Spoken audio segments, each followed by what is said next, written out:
ज्ञानाञ्जनशलाकया चक्षुरुन्मिलितं येन तस्मै श्रीगुरवे नमः। श्रीचैतन्यमनोभीष्टं स्थापितं येन भूतले स्वयं रूप कदा मह्यं ददाति स्वपदान्तिकम्। वन्देऽहं श्रीगुरो श्रीयुतपदकमलं श्रीगुरुं वैष्णवांश्च श्रीरूपां साग्रजातं सहगण रघुनाथान्वितं तं सजीवं साद्वैतं सावधूतं परिजन सहितं कृष्ण चैतन्य देवं श्रीराधा कृष्ण पादान् सहगण ललिता श्रीविशाखान्वितं च। नमो महावदान्याय कृष्ण प्रेम प्रदायते कृष्णाय कृष्ण चैतन्य नाम्ने गौरद्विषे नमः। हे कृष्ण करुणा सिंधु दीनबंधु जगत्पते गोपेश गोपिका कांत राधा कांत नमोस्तुते। तप्त कांचन गौरांगी श्री राधे वृंदावनेश्वरी वृषभानुसुते देवी प्रणमामि हरिप्रिये।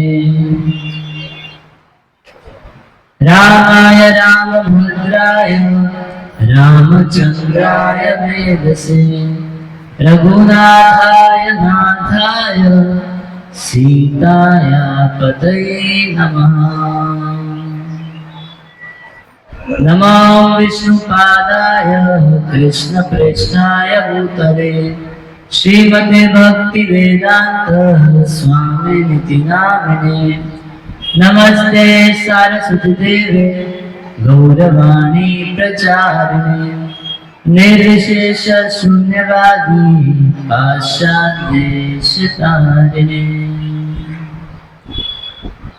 वाञ्छाकल्पतरुभ्यश्च कृपा सिन्धुभ्येव च पतितानां पावनेभ्यो वैष्णवेभ्यो नमो नमः। जय श्री कृष्ण चैतन्य प्रभु नित्यानंद श्री अद्वैत गदाधर शिवासादि गौर भक्तवृंद। हरे कृष्णा कृष्णा कृष्णा हरे हरे हरे राम राम राम हरे हरे।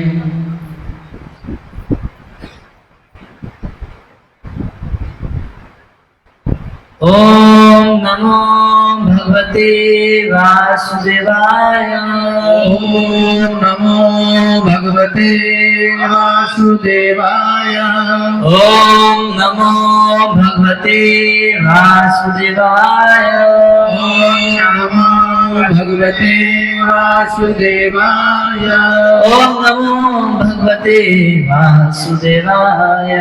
ओम नमो भगवते वासुदेवाय। हरे कृष्ण।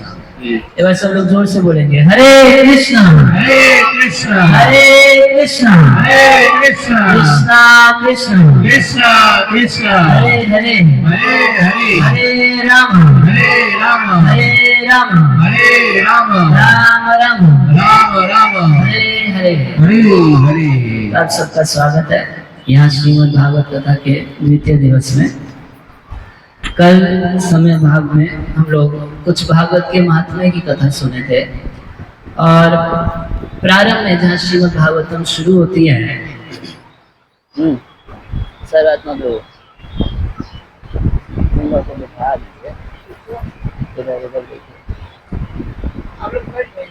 देखिए, यहाँ चहल पहल अच्छा नहीं रहेगा, उसको जल्दी समाप्त कर देना चाहिए। तो शौनक आदि ऋषि जो है 88,000 ऋषि मुनि जुटे थे। एक दो की बात नहीं है, 88,000 ऋषि मुनि एक बार नैमिषारण्य में जुटे उसका आवाज नेचुरल कर दो, पहले अच्छा था। तो शौनक आदि ऋषि सूत गोस्वामी से कुछ जिज्ञासा किए। वो 1000 वर्ष के लिए एक यज्ञ का आयोजन करके बैठे थे। सहस्त्र समासतः 1000 वर्ष तक जो यज्ञ चलना था। अच्छा, क्यों यज्ञ कर रहे थे? तो सत्रम स्वर्गाय लोकाय, स्वर्ग लोक की प्राप्ति के लिए यज्ञ आदि अनुष्ठान में लगे थे। और उसी समय उस सभा में सूत गोस्वामी वहां पर आ गए। जब सूत गोस्वामी आए तो सभी लोग उनको उठ के सम्मान किए, आसन दिए। और उसके बाद अब 88,000 के 88,000 अगर हाथ खड़ा कर देंगे, बोलेंगे हमारा प्रश्न है जवाब दीजिए, तो बड़ा मुश्किल हो जाएगा। तो उन सबके एक लीडर जो शौनक ऋषि हैं, मतलब आज की डेट में कहा जाए तो किसी विश्वविद्यालय के वाइस चांसलर, वो बड़े बड़े ऋषि मुनियों के गुरु थे। तो शौनक ऋषि क्योंकि सबसे वयोवृद्ध थे उस सभा में और सबसे बड़े विद्वान थे, सबसे बड़े जानकार थे, तो उन्हीं को अपना प्रतिनिधित्व बना के सभी ऋषि मुनि सूत गोस्वामी से कुछ जिज्ञासा रखे। अनेक जिज्ञासा रखे। एक जिज्ञासा ये थी कि सभी जीवों के परम कल्याण का साधन क्या है, श्रेय किससे प्राप्त होगा। और खुद ही प्रश्न पूछ रहे हैं और खुद ही वास्तव में उसका उत्तर भी रखते हुए बात कर रहे हैं। कह रहे हैं आप हमको भगवान श्री कृष्ण की कथाओं को सुनाइए। वो देवकी के गर्भ से जन्म क्यों लिए, क्यों कृष्ण के रूप में अवतार लेते हैं, नाना प्रकार के अवतारों में विभिन्न क्या क्या लीला करते हैं। और छठा प्रश्न पूछ रहे थे कि जब भगवान श्री कृष्ण इस धराधाम से चले गए, उनके जाने के साथ साथ धर्म चला गया, ज्ञान चला गया, तपस्या चली गई। भगवान जैसे इस पृथ्वी से गए तो धर्म और धर्म से संबंधित जो कुछ भी है सब कुछ चला गया। तो धर्मों शरणम गता, फिर धर्म किसकी शरण में गया, ये प्रश्न उठता है। तो प्रश्न पूछे थे स्पष्ट रूप से कि आप हमको कृष्ण कथा सुनाइए। मगर जब सूत गोस्वामी कृष्ण कथा सुनाने लगे तो कृष्ण कथा की महिमा किस प्रकार से नारद जी की प्रेरणा से व्यासदेव श्रीमद् भागवत की रचना की है, इस सबको कहने के बाद सूत गोस्वामी कहते हैं कि श्री कृष्ण की कथा हम कहाँ से शुरू करेंगे। तो कह रहे हैं परीक्षित तथा राजर्षि जन्म कर्म विलापनम संस्थान च पांडु पुत्राणाम वक्षे कृष्ण कथोदयम। वक्षे कृष्ण कथोदयम, कृष्ण कथा का उदय होता है। जैसे सूर्य का उदय होता है, ऐसे कृष्ण कथा कहाँ से शुरू होती है। तो सूत गोस्वामी कहते हैं कि कृष्ण कथा कृष्ण के जन्म से शुरू नहीं होती है, कृष्ण कथा रासलीला से शुरू नहीं होती है, कृष्ण कथा माखन चोरी की लीला से शुरू नहीं होती है, कृष्ण कथा कृष्ण से ही शुरू नहीं होती है। परीक्षित तथा राजर्षि जन्म कर्म विलापनम संस्थान च पांडु पुत्राणाम वक्षे कृष्ण कथोदयम। कृष्ण कथा शुरू होती है कहाँ से? तो महाराज परीक्षित की कथा से। कह रहे हैं परीक्षित तथा राजर्षि जन्म कर्म विलापनम। परीक्षित महाराज की जन्म की कथा अगर कही जाए तो कृष्ण कथा कही जाएगी। वो अपनी माँ उत्तरा के गर्भ में जब थे तो अश्वत्थामा, महाभारत के युद्ध के बाद अश्वत्थामा ब्रह्मास्त्र छोड़ा था। हुआ क्या कि अश्वत्थामा, एक दिन की बात है, जब दुर्योधन घायल था तो रात का समय था, एक उल्लू को देखा। और उल्लू क्या, रात के समय उल्लू देख सकता है, तो उल्लू कुछ पक्षियों का वध कर दिया अंधेरे में, रात को सोते हुए पक्षियों का वध किया। तो अश्वत्थामा उल्लू को ही गुरु बना लिया। बोला इससे सीखना चाहिए। क्या? अंधेरे में जब कोई कुछ नहीं देख सकता, लोग सो रहे होते हैं, तब किसी का वध करना बड़ा आसान होता है। तो शिविर में सब लोग सोया करते थे। तो उस दिन पांचों पांडव शिविर में नहीं थे। उस रात को द्रौपदी के 5 पुत्र बाहर सो रहे थे और अश्वत्थामा उन पांचों के पांचों पुत्रों का वध कर दिया। उनको मारा, उनकी गर्दन काटा और दुर्योधन के पास आया। दुर्योधन को बड़ा प्रसन्न होकर बताया कि मैंने 500 पांडवों को मार दिया है। मगर 18 दिन युद्ध के बाद अब दुर्योधन इतना तो समझ गया था कि जब तक कृष्ण है तब तक पांडवों का कोई बाल बाका नहीं कर सकता। तुरंत अश्वत्थामा से पूछा कृष्ण उस समय कहाँ थे? तुम कह रहे पांडवों को मार दिए, कृष्ण कहाँ थे? नहीं, कृष्ण वहां पर नहीं थे। तो अच्छा, तो लाओ उनका माथा दिखाओ हमको।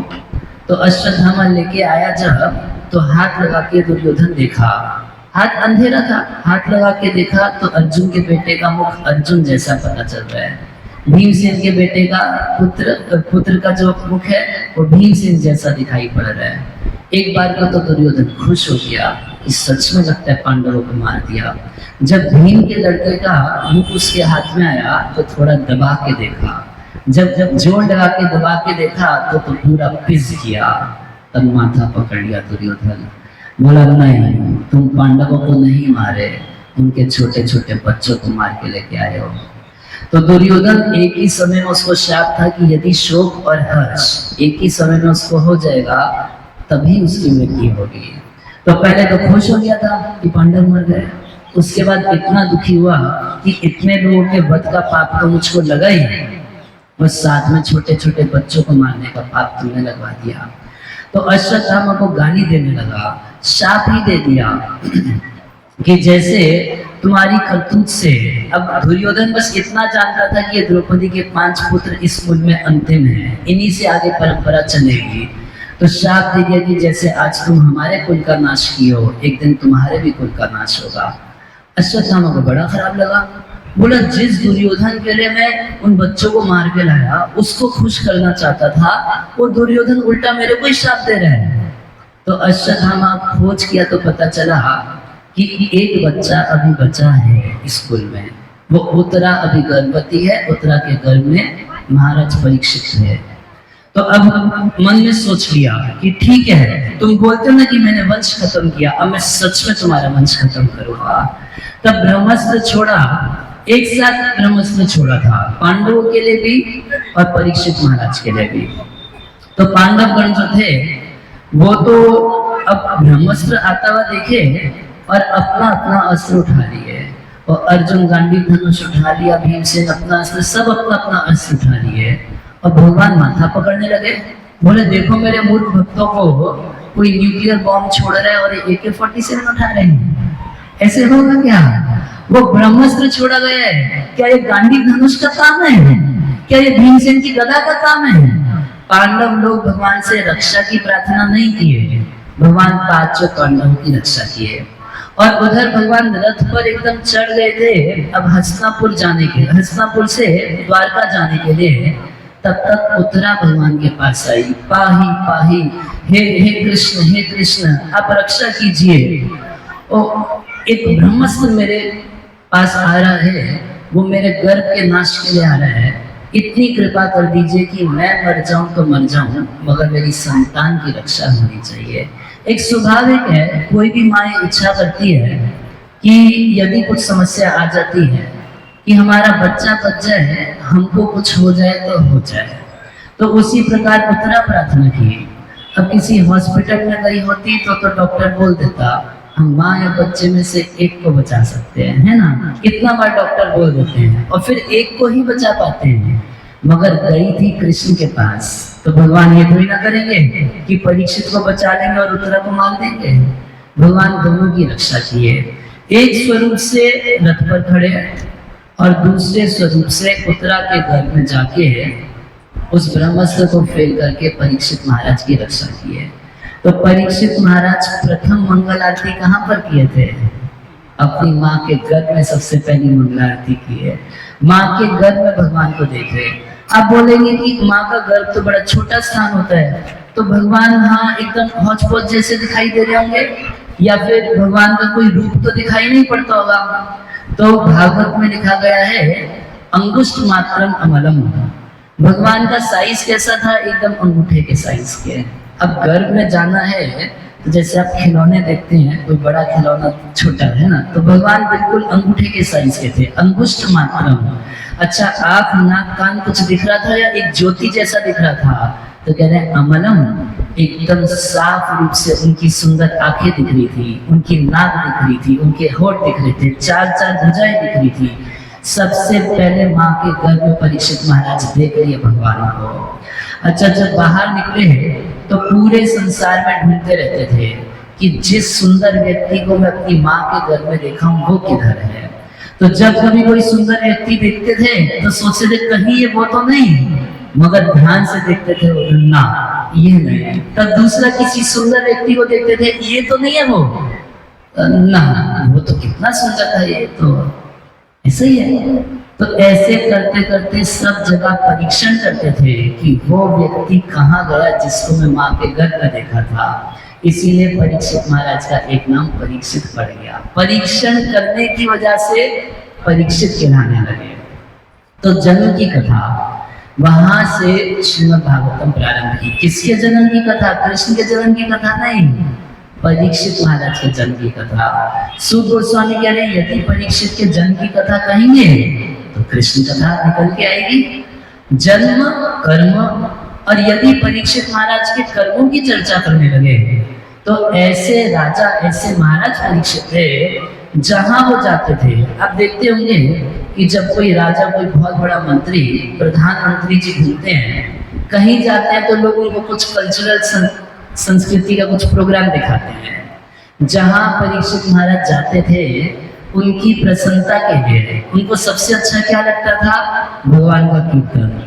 तो बहुत सारे प्रोफेशनल लोग उनको भगवान का कीर्तन सुनाया करते थे, और कुछ लोग उनको भगवान की लीला दिखाते थे। और लीला में विशेष रूप से एक लीला दिखाते थे कि कैसे भगवान उत्तरा के गर्भ में, उसकी माँ के गर्भ में उनकी रक्षा किए।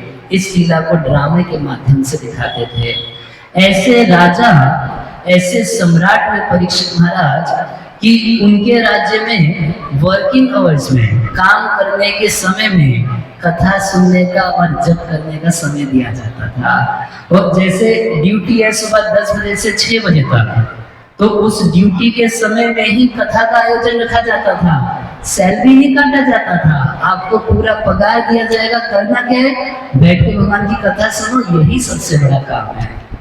तो परीक्षित महाराज की यदि कर्मों की कथा कही जाए, किस प्रकार से कली का निग्रह किए, इन सब कथाओं को कहने में निश्चित रूप से कृष्ण की कथा वहीं से शुरू हो जाएगी। वक्षे कृष्ण कथोदयम, भक्त की कथा कहने से भगवान की कथा शुरू हो जाती है।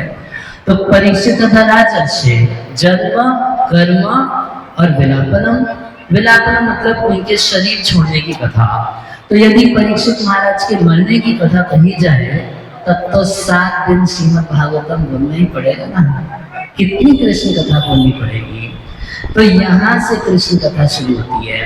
ऐसा नहीं कि रास लीला, माखन चोरी की लीला, भगवान के जन्म की लीला, वो भगवान कृष्ण के जन्म को, रास विहार को तब समझ पाएंगे, उससे पहले भगवत गीता को समझना जरूरी है। इसलिए संस्थान च पांडु पुत्र नाम, वो पांडवों की कथा से कृष्ण कथा को शुरू किए।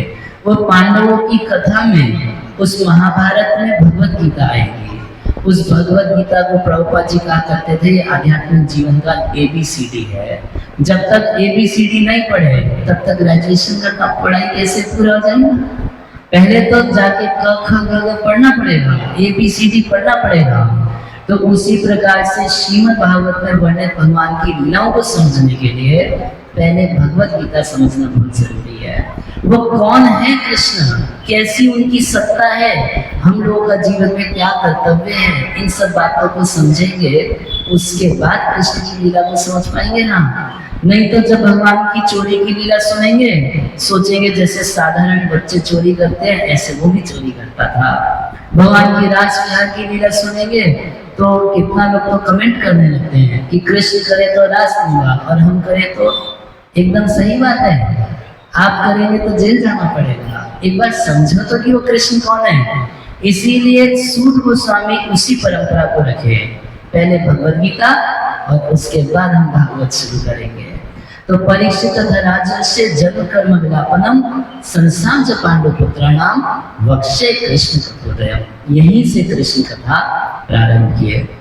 तो इधर परीक्षित महाराज की माँ के गर्भ में रक्षा किए और उसके बाद भगवान हस्तिनापुर से द्वारका जाने के लिए एकदम तैयार थे। काफी दिन बीत गया था, कई महीने बीत गए थे महाभारत के युद्ध के बाद, कृष्ण वहीं रह गए थे। तो जाने लगे, तो जब बिल्कुल जाने के लिए रथ पे खड़े थे तो कुंती महारानी भगवान के पास आई। आवाज बंद करें।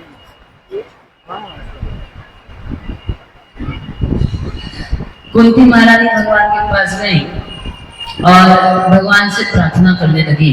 उस प्रार्थना का एक ही उद्देश्य था कि आप मत जाइए। बहुत सुंदर प्रार्थना है। हम पीछे उधर में मुजफ्फरपुर पीपरा में किए थे, तो 7 दिन कुंती महारानी की प्रार्थनाओं के ऊपर ही कथा किए थे।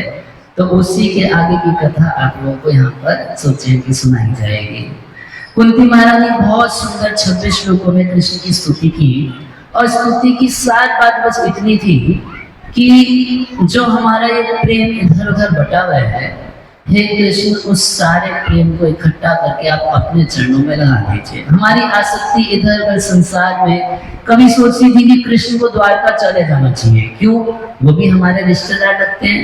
वसुदेव की बहन थी कुंती महारानी, तो उस वसुदेव के संबंध से, अपने मायके के संबंध से सोचती थी कृष्ण द्वारका जाएंगे, वहां लोग कितना दुखी होंगे बिना कृष्ण के।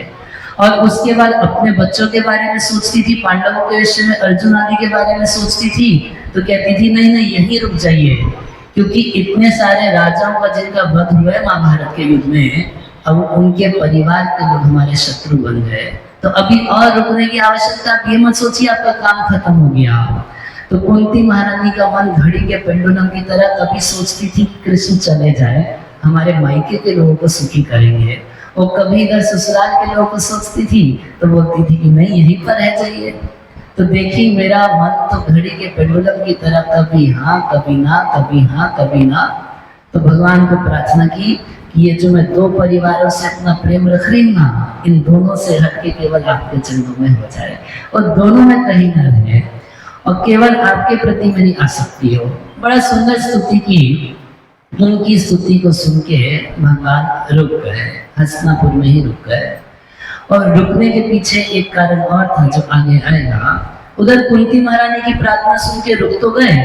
अब कुछ महीने और बीतने पर भगवान सुभद्रा से, कुंती से और युधिष्ठिर महाराज सब लोगों से हाथ जोड़ के बोले, देखो जिसकी एक गृहस्थी होती है, एक पत्नी बच्चे हैं, वो लोग कथा सुनने के लिए आ नहीं पाते, इतना टाइम नहीं निकाल पाते।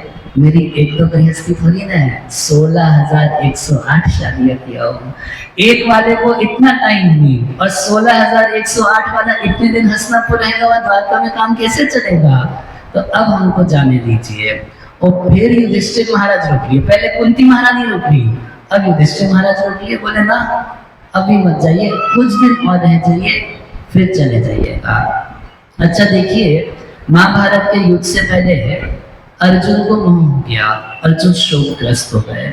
अर्जुन देखे जब अपने सगे संबंधियों को कि युद्ध करने के लिए खड़े हैं, तो बहुत मोहग्रस्त होके, शोकग्रस्त होके वो भगवान से कुछ उपदेश प्राप्त किए, जिसको हम भगवत गीता में सुनते हैं। मगर गीता सुनने के बाद अर्जुन के ऊपर क्या हुआ फिर? नष्ट मोहा स्मृति लब्धा तत्प्रसादन में चुका। जितना अर्जुन को कंफ्यूजन थी, जितना अर्जुन को संशय थे, जितना अर्जुन घबराया हुआ था, कितना घबरा गए थे अर्जुन कि अर्जुन गांडीव धनुष वापस रख दिए थे और बोल रहे हैं कृष्ण को, हे कृष्ण मेरा गला सूखा जा रहा है, मुझसे कुछ बोला नहीं जा रहा। क्या हो गया अर्जुन? ओ नहीं, होठ सूख रहे हैं, गला सूख रहा है, कुछ बोला नहीं जा रहा, मुझसे खड़ा भी नहीं हो जा रहा। भगवान पूछे क्या हुआ, तुमको लकवा मार गया, क्या हुआ? कुछ नहीं हुआ था अर्जुन को। कह रहे कि हमसे तो युद्ध नहीं होगा कृष्ण, कहाँ मैं अपने स्वजनों से युद्ध करूंगा। अरे किम नो राज्य गोविंद किम भोगेर जीवितेगा, अरे मैं इस राज्य का क्या करूंगा। कोई व्यक्ति धन संपत्ति क्यों कमाना चाहता है? अपने फ्रेंड्स को, फैमिली को शो ऑफ करने के लिए। बोले युद्ध में सारा फ्रेंड्स फैमिली तो आप खत्म कर देंगे, किसको शो ऑफ करेंगे? तो किम्बो राज्य गोविंदा, हे गोविंद हम इस राज्य का क्या करेंगे? किम भोगेर जीवितेगा, इन भोग ऐश्वर्य का क्या करेंगे जब अपने सारे स्वजन ही मारे जाएंगे। कर के अर्जुन उस समय उस धर्म क्षेत्र में, उस कर्तव्य की भूमि पर अर्जुन वापिस रथ पर बैठ गए। तो भगवान अर्जुन को गीता का उपदेश दिए और अर्जुन अपने 17-18 श्लोकों में अर्जुन अपना पूरा संशय रख दिया कि नहीं युद्ध करेंगे। भगवान 17 अध्याय भगवत गीता सुना दिए, बोले नहीं युद्ध करना पड़ेगा। अंत में भगवान अर्जुन से पूछे, अर्जुन तुम ध्यान से सुने ना? हाँ सुना। तो बताओ क्या करने वाले हो? क्या हुआ, क्या भगवत गीता सुन के तुम्हारे ऊपर क्या प्रभाव पड़ा? तब अर्जुन बोलते हैं नष्ट मोहा स्मृति लब्धा तत्प्रसादक में अच्युता। हे अच्युत, हे कृष्ण, आपकी कृपा से मेरा सारा मोह चला गया, मुझको याद आ गया। क्या याद आ गया?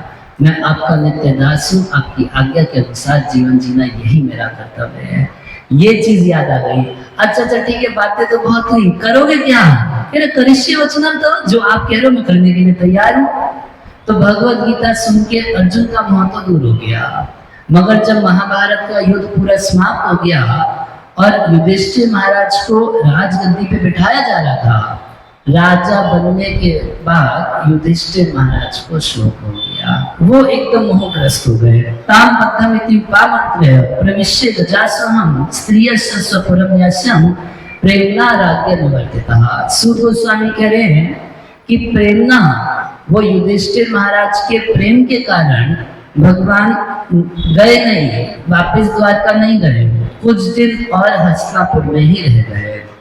और इधर युधिष्ठिर महाराज बड़ा दुखी थे, इतने लोगों की हत्या मेरी वजह से हुई, इतना सारा खून बहाया मेरी वजह से। किसके लिए?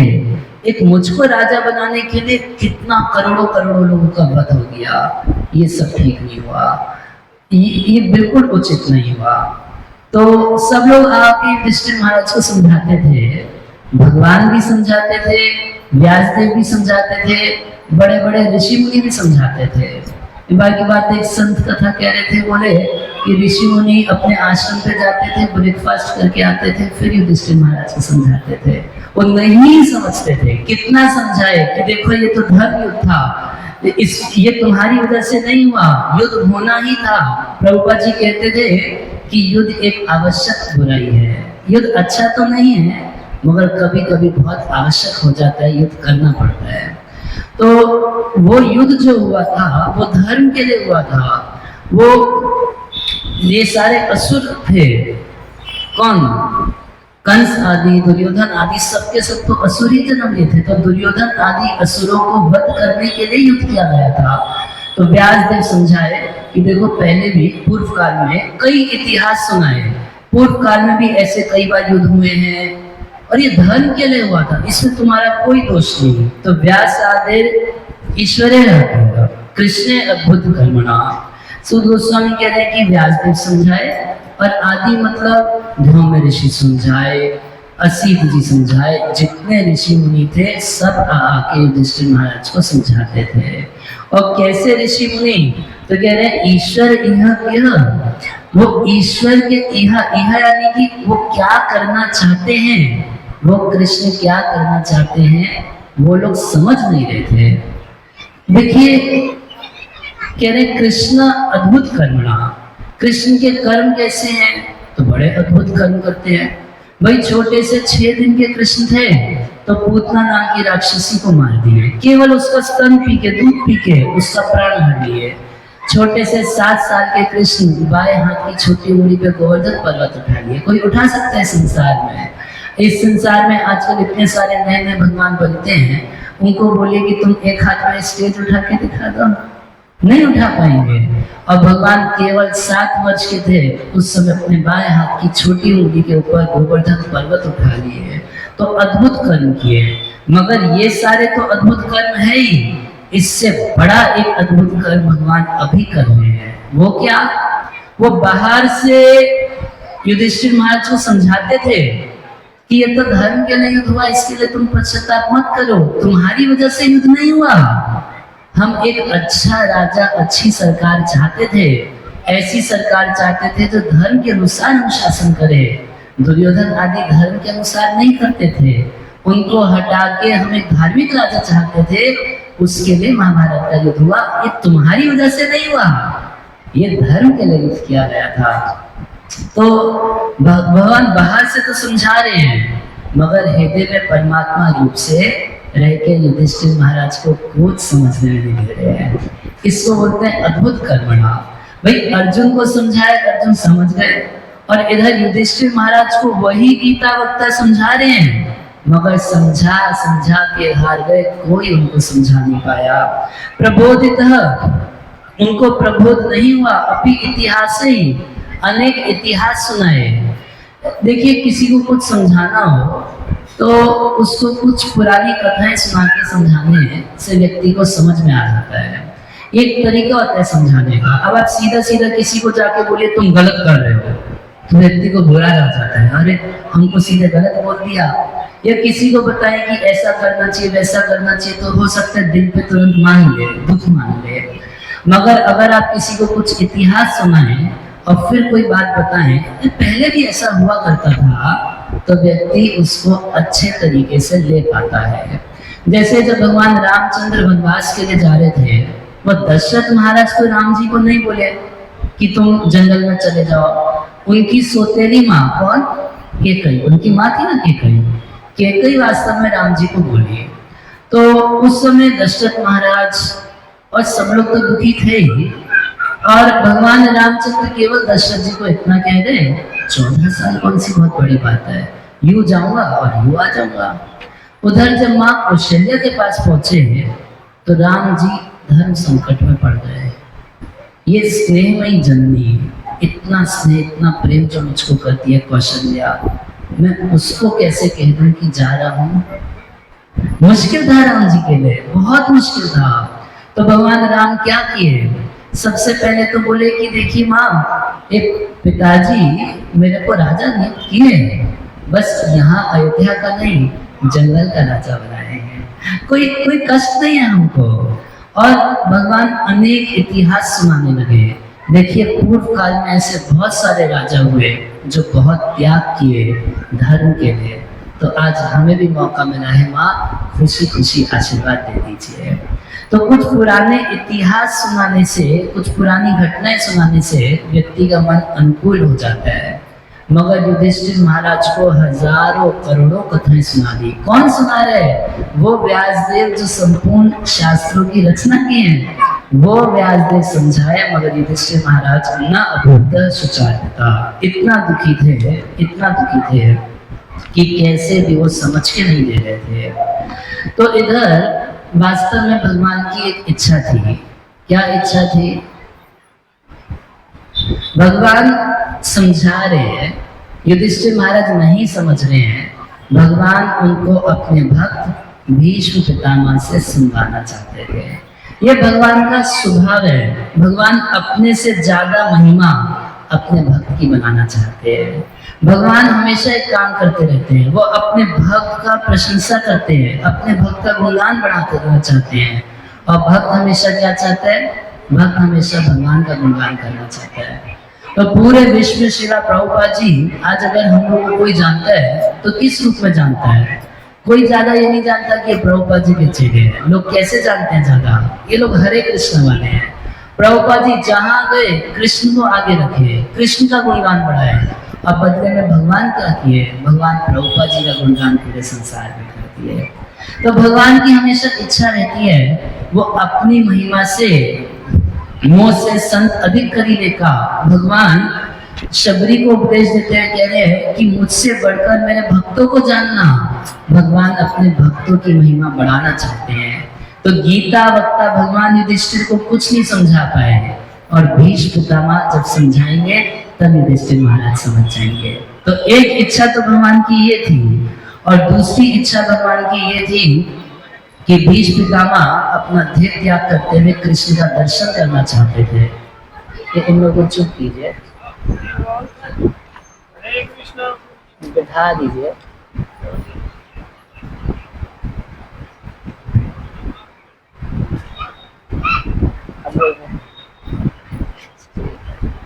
ठीक है, जो कुछ कार्यक्रम दिखाना चाहते हैं तो 15 मिनट ये कार्यक्रम देख के तब फिर आगे का सुनिए।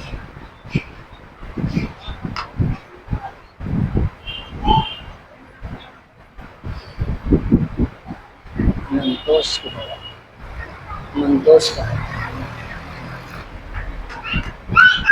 मंतोष को है।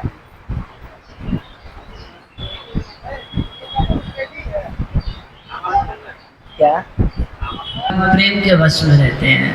या युधिष्ठिर महाराज रुके, कुंती महारानी रुकी तो कुछ दिन और रुक जाते थे। जब जो रुकता था भगवान को रुकना पड़ता था।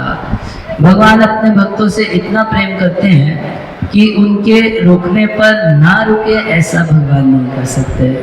ये बहुत सुंदर इधर मिथिला का गीत है और इसमें भाव ये है कि मिथिलावासी राम जी को रोक लेते थे, बार बार जाना चाहते थे अयोध्या वापस, बार बार रोक लेते थे। वो कह रही है कि जैसा सुख आपको ससुराल में मिलेगा वो वैसा सुख अयोध्या में नहीं मिलने वाला। आप यहीं रहिए, आपको रोज रोज निलाह धुला के हम काले से गोरा कर देंगे।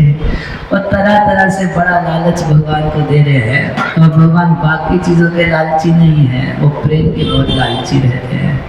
तो जो ऐसा प्रेम करते हैं उनके प्रेम के कारण भगवान रह गए। साथ में उधर भीष्म पितामह को एक बहुत बड़ा दुख था। क्या दुख था कि उनको युधिष्ठिर आदि से युद्ध करना अच्छा नहीं लग रहा था, मगर मजबूर थे, दुर्योधन की तरफ से युद्ध करना पड़ा। तो भीष्म पितामह की एक इच्छा तो ये बची थी, दो इच्छाएं भीष्म पितामह को थी। एक इच्छा थी कि युधिष्ठिर को राजा बना हुआ देखना चाहते थे, और दूसरी इच्छा ये थी कि अपने जीवन के अंतिम समय, मरते समय भगवान का दर्शन करते हुए मरना चाहते थे। तो भगवान तो दोनों बातों को जानते थे।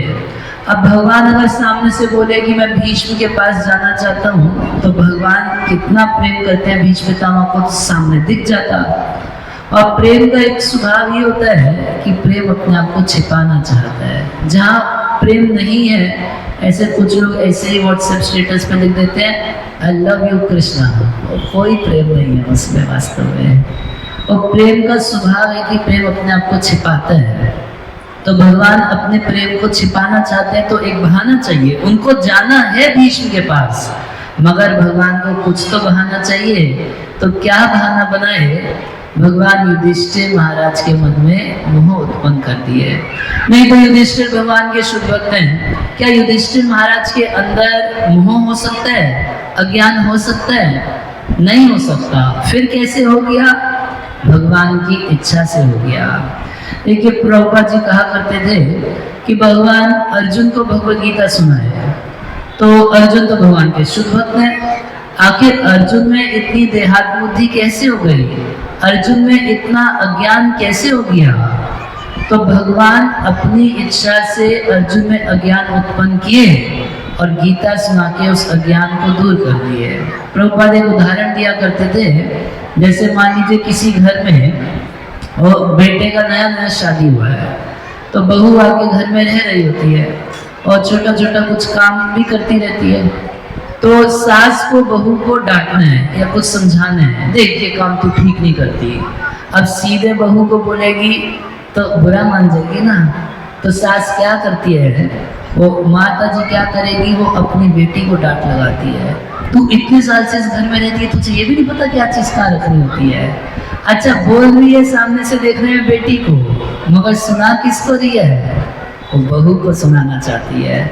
तो वैसे ही अर्जुन तो भगवान के अपने हैं, अर्जुन में मोह उत्पन्न करके भगवद गीता सुना रहे हैं, मगर वो अर्जुन के बहाने हम सबको गीता का ज्ञान देना चाहते हैं। अब सीधा सीधा हम लोग को बोल देंगे तुम लोग एक नंबर के निकम्मे बदमाश हो, तो बुरा मान जाएंगे ना। तो भगवान अर्जुन को अज्ञान में डाल के उसको ज्ञान देने के बहाने वास्तव में हम लोग को ज्ञान दे रहे हैं। तो भगवान ऐसे कुछ बहाना बनाए कि युधिष्ठिर महाराज के मन में भी अज्ञान उत्पन्न किए। और अज्ञान वश क्या कह रहे हैं, आहा राजा धर्म सुतस चिंतन सुधम पदम प्राकृत्यन आत्मना विप्र स्नेह मोहम वशगतः। वो स्नेह के वश में होके हमारे इतने स्वजन मर गए और सब तो रिश्तेदार ही मरे थे इस युद्ध में, उसके वश में होके प्राकृतिक आत्मना एक साधारण सांसारिक व्यक्ति की तरह युधिष्ठिर महाराज रोना धोना शुरू कर दिए। इसलिए प्राकृतिक एक बोल रहे हैं, युधिष्ठिर महाराज एक सांसारिक व्यक्ति है नहीं, वो तो भगवान के शुद्ध भक्त हैं, मगर उनके अंदर भगवान अज्ञान उत्पन्न कर दिए। वो अपने आप को एक साधारण मनुष्य की तरह उस अज्ञान में सोच रहे थे। वो क्या सोच रहे हैं, उनका विचार कह रहे हैं, अहो में पश्यताम ज्ञानम हृदि राधम दुरात्मना। कह रहे अहो देखो तो मेरा पश्यताम ज्ञानम, मेरा अज्ञान तो देखो, मेरे हृदय में कितना ज्ञान है। कि दुरात्मा, मैं कितना दुराचारी हूँ, मैं कितना पापी व्यक्ति हूँ कि मेरे लिए, मेरे इस शरीर के लिए, मुझको राजा बनाने के लिए लाखों करोड़ों लोगों का वध हो गया। अब जानते हैं महाभारत के युद्ध में कितने लोग मरे थे? महाभारत के युद्ध में 64 करोड़ लोग मरे थे युद्ध भूमि में। कितना? 64 करोड़। और लाखों लाखों लोग गायब थे, मतलब पता ही नहीं किधर गए। इतना सैनिकों का वध हुआ था, इतनी सेना का वध हुआ था। निश्चित रूप से युधिष्ठिर महाराज क्योंकि कोमल हृदय के हैं तो दुख मान रहे थे। बोले आखिर ये युद्ध हुआ क्यों, किसके लिए? मुझको राजा बनाने के लिए। अरे चमड़े का शरीर है, आज कोई इसको राजा बोल दे, माला पहना दे, मगर वो राजा की संज्ञा कितने दिन साथ रहती है? आप लोग जो पुराने लोग होंगे तो 70-75 के आसपास, उस समय जब इंदिरा गांधी का शासन था तो नारे लगा करते थे, जब तक सूरज चांद रहेगा इंदिरा तेरा नाम रहेगा। आज क्या सूर्य नहीं है, चंद्रमा नहीं है? सूर्य भी है, चंद्रमा भी है, नाम किधर चला गया? नाम अब सुनने को देखने को नहीं मिलता है। तो कोई कैसा भी बड़े से बड़ा राजा क्यों ना हो, किसी दिन राजा है, किसी दिन कुछ नहीं है। भागवत के 55 स्कंद में कथा आती है कि एक भरत महाराज करके राजा हुए थे, जो अपने 2 जन्म के बाद जड़ भरत के नाम से प्रसिद्ध हुए। एक दिन की बात है, एक राजा था, राजा रघुगण, पालकी पे सवार होकर सत्संग के लिए जा रहा था बंगाल, कपिल भगवान के आश्रम, जहाँ गंगा सागर है उस तरफ जा रहा था। तो हुआ क्या, रास्ते में उनका एक कहार बीमार पड़ गया, हट गया। तो वहीं देखे तो जड़ भरत दिखाई दिए। जड़ भरत एकदम हट्टा कट्टा उनका शरीर था। बोले कि ये तो बढ़िया आदमी है, हष्टपुष्ट है, इसको पालकी ढोने में लगा देते हैं, बढ़िया काम करेगा। मगर ये भगवान के ऐसे भक्त हैं, पालकी तो कंधे पे ले लिए, कोई दिक्कत नहीं, मगर चलते समय एकदम ध्यान रखते थे कि कोई चींटी, कोई कीड़ा हमारे पैर के नीचे मर ना जाए। तो कभी राइट चल रहे हैं, कभी लेफ्ट चल रहे हैं, टेढ़ा मेढ़ा चल रहे हैं। राजा रघुगण को बड़ा गुस्सा आया, बोलने लगा, अरे कौन ये पालकी ठीक से नहीं चला रहा, देखो ठीक से काम करो, नहीं तो चिकित्सा कर दूंगा। अब चिकित्सा से ऐसे लोकल भाषा में बोलते हैं ना, तेरा इलाज कर देंगे। तो इस तरीके से एकदम गुस्से में बोलने लगा। तो कई तरीके से अब सारे कहार डर गए, डर के बोले महाराज हमारी गलती नहीं है, ये जो नया आदमी लगा है ये टेढ़ा मेढ़ा चल रहा है। तो बोला क्यों है? उनका शरीर तो बड़ा हष्ट-पुष्ट था। नहीं तुम्हारी गलती भी तो नहीं है, तुम्हारा पतला दुबला शरीर है, कहाँ तुम पकड़ पाओगे पालकी को। तरह तरह से बड़ा अपमान करने लगा। तो महाराज जो जड़ भरत थे वो भी पलटे में जवाब दिए, अब जो कुछ कह रहे हैं सत्य कह रहे हैं, मेरा शरीर मतलब मैं हष्ट-पुष्ट नहीं हूँ, जो आप कह रहे हो एकदम सही कह रहे हो, क्योंकि मैं तो आत्मा हूँ। तो जब शरीर आत्मा को अंतर करके बोलने लगे हैं तो राजा रघुगण तो जड़ भरत का चरण पे बोला, आप कोई बहुत बड़े महात्मा, हमको संत पता चलते हैं, आप है कौन बताइए। और उसके बाद एक प्रश्न रखा, बोला आपकी मैं सब बात मानता हूँ कि जो शरीर को सुख मिल रहा है आत्मा को उसमें से कुछ भी नहीं मिलता, और शरीर को जो दुख मिलता है, मान लीजिए कोई व्यक्ति हमको गाली देता है, गाली किसको दे रहा है, शरीर को या आत्मा को? किसको गाली मिलती है? शरीर को गाली पड़ती है, आत्मा को गाली नहीं पड़ती है। कोई सम्मान करता है तो शरीर का करता है, कोई रोटी खिलाता है किसको, शरीर को खिलाता है, आत्मा को इसमें से कुछ नहीं मिलता। बोले वो सब बात तो ठीक है, बढ़िया एक फिलोसफी सुना दी है राजा रघुगण। बोले कि देखिए अगर हम कहीं बर्तन में दूध रखते हैं और दूध में चावल डाल देते हैं, खीर बनाते हैं, तो गरम तो हम पतीले को करते हैं, पतीले के भीतर दूध गर्म होता है या नहीं हो जाता है, उस दूध के भीतर चावल भी उबलता है नहीं उबलता है, चावल भी गर्म हो जाता है। बोले उसी प्रकार से शरीर के भीतर कभी कष्ट होता है तो आत्मा को भी कष्ट होता होगा ना।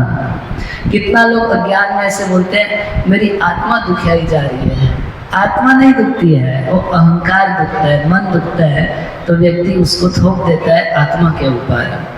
तो इस तरीके से जब बड़े अज्ञान में बोलने लगे, बोले कि रघुगण तुमको ये फीलिंग हो रही है ना कि मैं तो राजा हूँ और ये कहार, ये ढोने वाले सब कहार है, तो सुनो, जिसको तुम राजा मान रहे हो, जिस शरीर को राजा मान के इतने अज्ञान में बात कर रहे हो, तुम तो एक छोटे से देश के राजा हो। मैं इस पूरे भारतवर्ष का राजा था, जिसके नाम पे, मेरे ही नाम पे, भरत महाराज के नाम पे इस पूरे देश का नाम भारतवर्ष पड़ा। और जानते हैं उस समय पूरी पृथ्वी भारतवर्ष के नाम से जानी जाती थी। बाद में सब इतने सारे खंड हुए। उस समय जब भरत महाराज राजा थे, पूरी पृथ्वी को भारतवर्ष कहा जाता था, भरत के नाम पे। बोले एक दिन मेरे नाम पे पूरा भारतवर्ष जाना जाता है और तुम एक छोटे से देश के राजा अपने आप को इतना बड़ा समझते हो। उस दिन मैं राजा था, आज तुम्हारा कहार बन गया या नहीं बन गया? तो सोचो तुम्हारे साथ आगे क्या होने वाला है।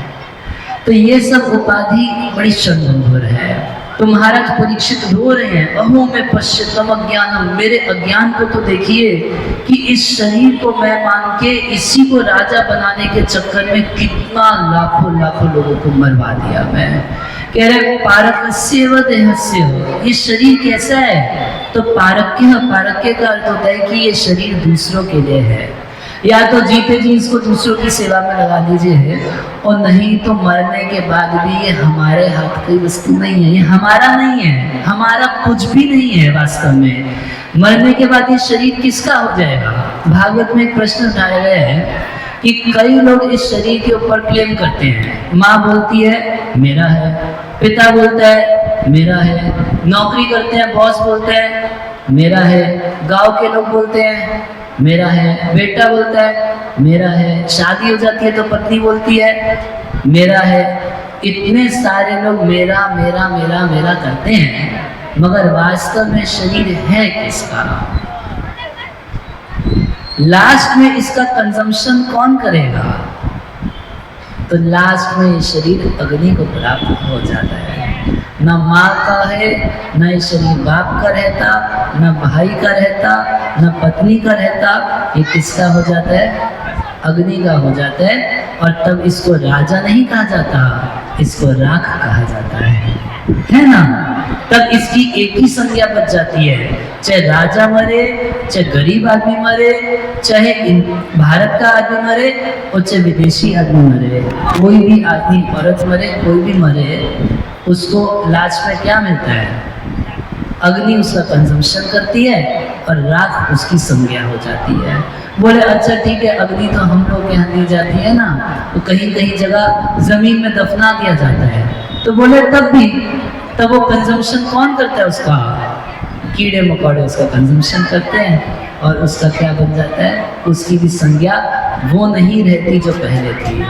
तो तीन ही गति होती है। कभी कभी किसी की माता जी लोगों को चुपकी है, कोई एक व्यक्ति यहाँ लाठी लेके खड़ा हो सकता है। हरि बोल, आगे बैठे हैं तो चुपचाप रहिए। माइक दे दीजिएगा। हरि बोल, माता जी फोटो बाद में खिंचा लीजिएगा।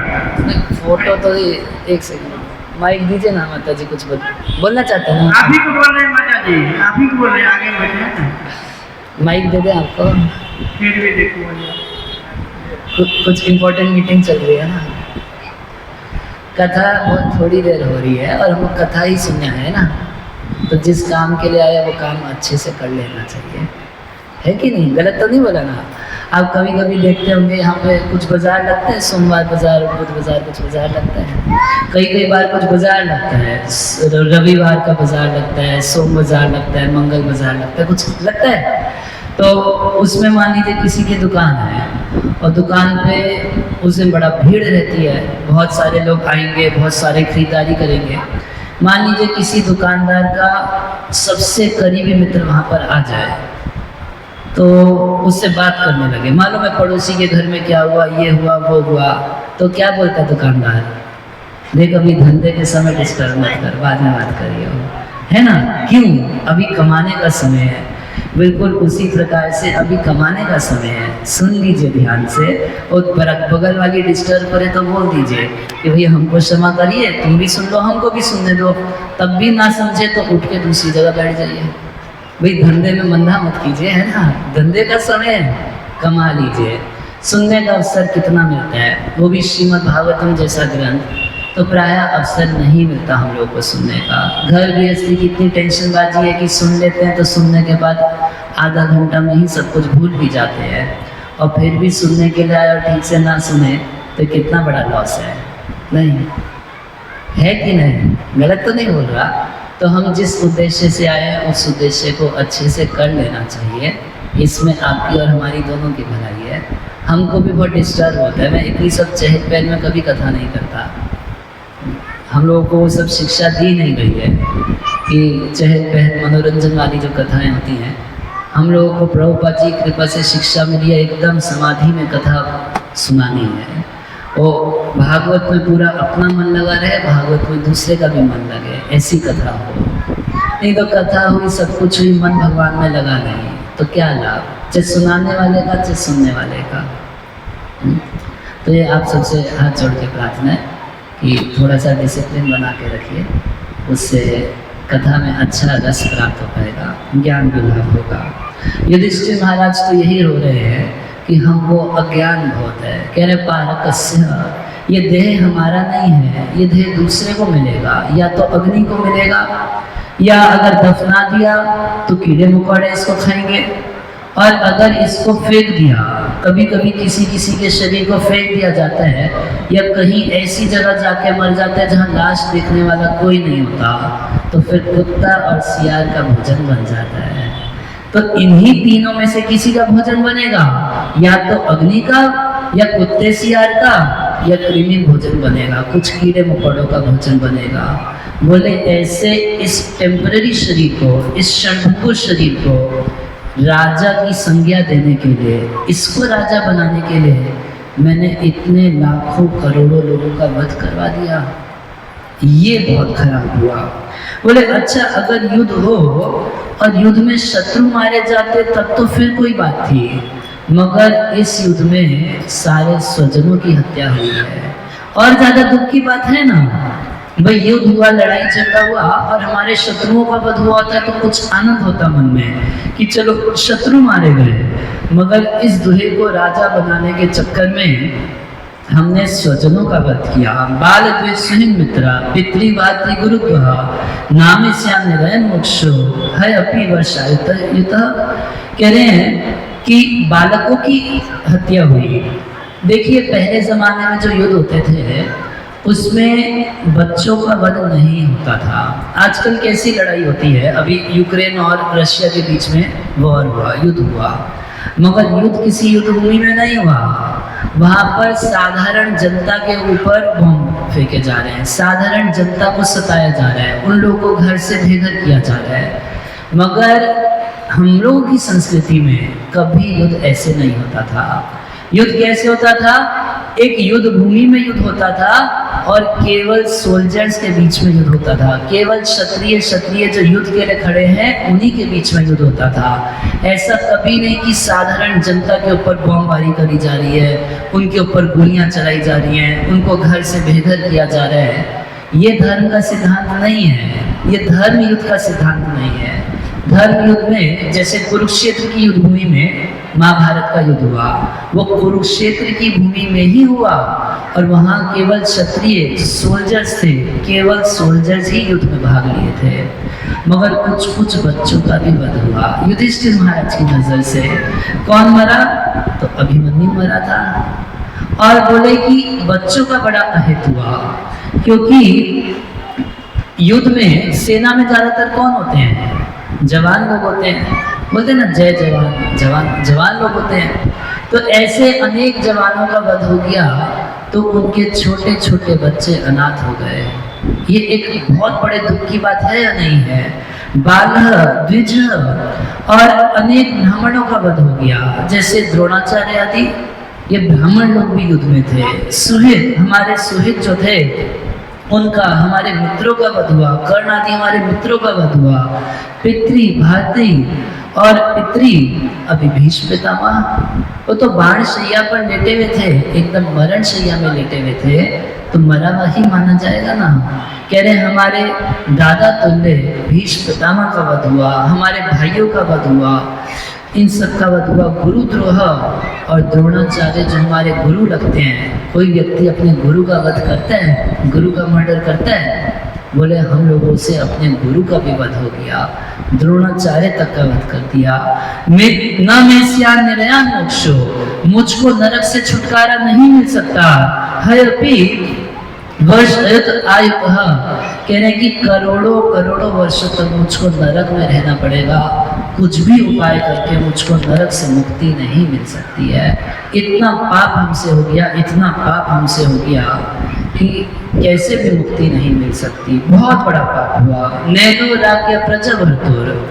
तो भगवान और व्यासदेव आदि सब युधिष्ठिर महाराज को समझाए, नहीं युधिष्ठिर, देखो अगर कोई राजा ऐसे युद्ध करता है प्रजा की रक्षा के लिए, क्यों युद्ध करना चाहता है? ना भाई, प्रजा पे कुछ संकट आता है या कुछ ऐसे लोग होते हैं जो प्रजा को सताने लगते हैं। मान लीजिए आतंकवादी आ जाए यहाँ पर अररिया में, तो यहाँ का जो राजा मंत्री आदि होंगे क्या करेंगे? पुलिस तैनात करेंगे, उनका किसी तरह से वध कराएंगे, कुछ लड़ाई झगड़ा करवाएंगे या नहीं करवाएंगे?